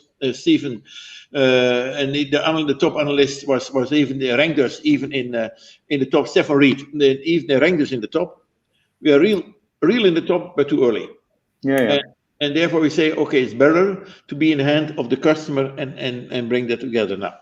Yeah. What is important for me, the beauty is, it's a company we deal now. I'm the only board member without a board, and I'm the only shareholder. But I have not so much to say. There are two co-CEOs two of my sons. But okay, it's fun to do this, and I think we bring the element of the past in through this. And now we can do with 120 people more than with 1,200 people in the past, and therefore it is not per se needed to grow to 1,000 people, in my opinion. And let it go. We are not in a hurry, but I think high promising elements if you look to the future, but especially for our customers. And the biggest benefit you have if you deliver to the customer. Under promise and over deliver. Still, I think somebody says here, Jane says, kind of funny, ABS was developed as an internal tool. I remember that because Werner Vogel is the CTO of Amazon, and he's a Dutchman. And he says, we built this system because the IT internally of Amazon was horrible. They basically, you could never get anything done inside Amazon. Everything took months. And he first put his first files on servers, and then he put more servers, and now it's a great tool. Still, Hans, you have this baby now, Eva, and really it's helping 100 people developing. Jan, what do you think is the future for Eva to basically look at this tool and to make it open for the customer so that you can provide them the tool and the vision and the hands to create new applications? Yeah, so the main reason, the main strategy of keeping it at right now as an internal tool is really productizing and further sharpening it up. So doing good at where we already started on, and doing better from what we have been doing with the first application and the first projects. So the first focus of the coming months is making sure that right now maybe the productivity has been doubled or tripled, but we are not satisfied yet. That's where we are productizing it. That's where we are really tapping on the genes of all our great guys to make sure that this becomes really a rock solid platform where not only us we are proud of, but our customers are loving it because of the reason that we have lowest total cost of ownership for delivering an open, no lock-in application. The next step is indeed to work with some kind of close friends in terms of consultancy firms, external guys who can tap on this knowledge, can use this best practice. So that's the next step, the next wave of engagement we are starting to think of. lessons learned from the past. We don't have a roadmap for 5 years where we'd like to be from now, but the next step is make sure that also external consultancies can be used in the same productivity tooling. Yeah, But well, make care that we have he cannot wait until you bring it to the market. So maybe he should be happy to have one problem more. We have one problem more. We have not one, but we have two children, and the other one is Collabor. And there's the two elements. One is for microservices, and the other is for micro app. And that's even more on the zero coding. And together they are an extremely strong team. There we built already tools. We're running millions of collecting stuff, also proof point ones. These two ones make it extremely complicated compared to the traditional low hanging fruit where we see the constraints from other ones, and they can replace most of the backend into citizen development. EVA is more for, say, business citizen, and the other is more for the end user citizen. These two ones, in my opinion, there I spent all the last years where the company was big on the water, my private money for it. I believe very strong in this one, and it's my dream to continue this, and we'll see. Yeah, so there are two of your children. Well, Hans, you, as a CTO, you're now also you also have two children, so Collabor and Eva. How do you think they will grow up in the next couple of years?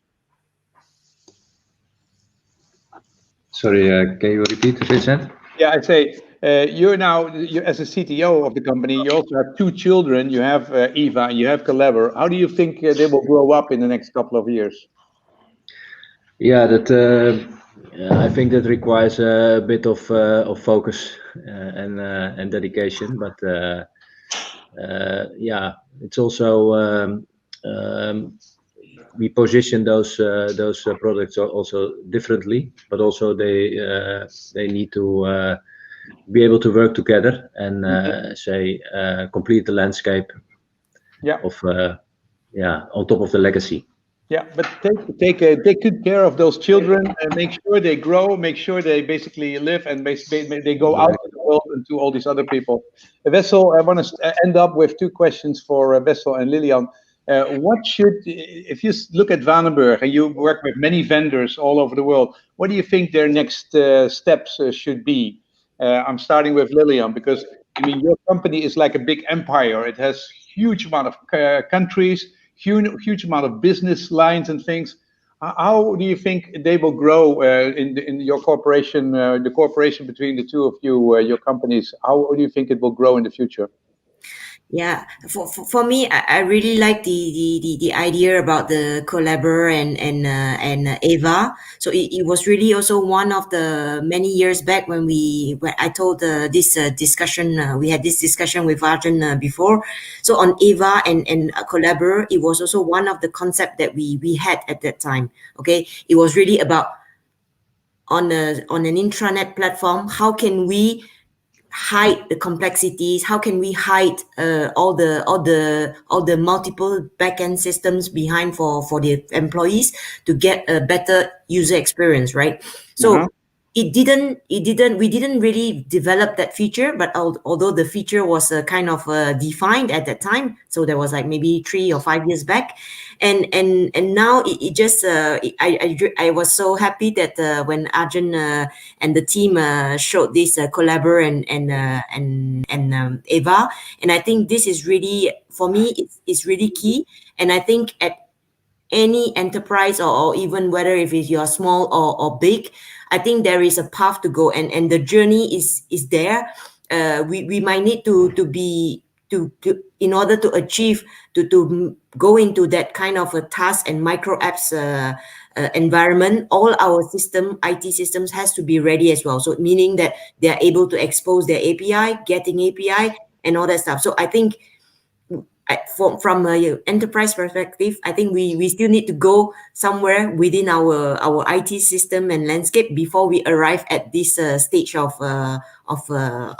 experience. Yeah, but you see a lot of future possibilities in work on joint projects and slowly revitalize this whole beautiful, big, huge core of enterprise IT. Wonderful. So and it's important because I think vendor lock-in is one very important point that we need to think about in advance, okay? And also about reversibility, because today We have so many people able to come out with new products each day, creating new user experience, and that's really eye-catching, right? So people will definitely fall for things, and at the end, what is the right IT strategy? Do we want to make sure that we have a stable and robust architecture, backend systems that are standards, and then we try to have a really innovative kind of applications that fits really needs. So for me, this is really key, and I think you guys have the right vision, and I do share this vision. So I'm happy to see where we can go towards that kind of a direction. Okay. Well, before I Thank you, ask Wessel that same question, I just want to I have one for Arjan here. He's saying, after seeing the different cases and noticing these are sizable organizations, should I assume a budget threshold for organizations? Where does it start? For who can basically afford you as a supplier, is what this guy is saying. Yeah, I think Wessel took it pretty more or less answered that question. So it's not about going into the big digital transformation wave. Think about months of projects going on the water for years. I think what Wessel just highlighted is think of some app which was there, and think of some requirements which can be easily developed in 1 or 2 months. And this 2 months project was just with 2 or 3 guys. So I think this is not about huge budget. It's about, I think that's also the last slide I showed. Let's get into a 3-hour workshop. Let's start about 3 days prototype visualization, and let's get something done in 3 weeks. So then within 1 month, or maybe depending upon the scope, we can extend that for a bit. But then you could have a first cycle. And of course, I'm not talking about custom ERP from scratch. That could probably take a couple of those cycles. But it's not about the huge multi-million project to start with.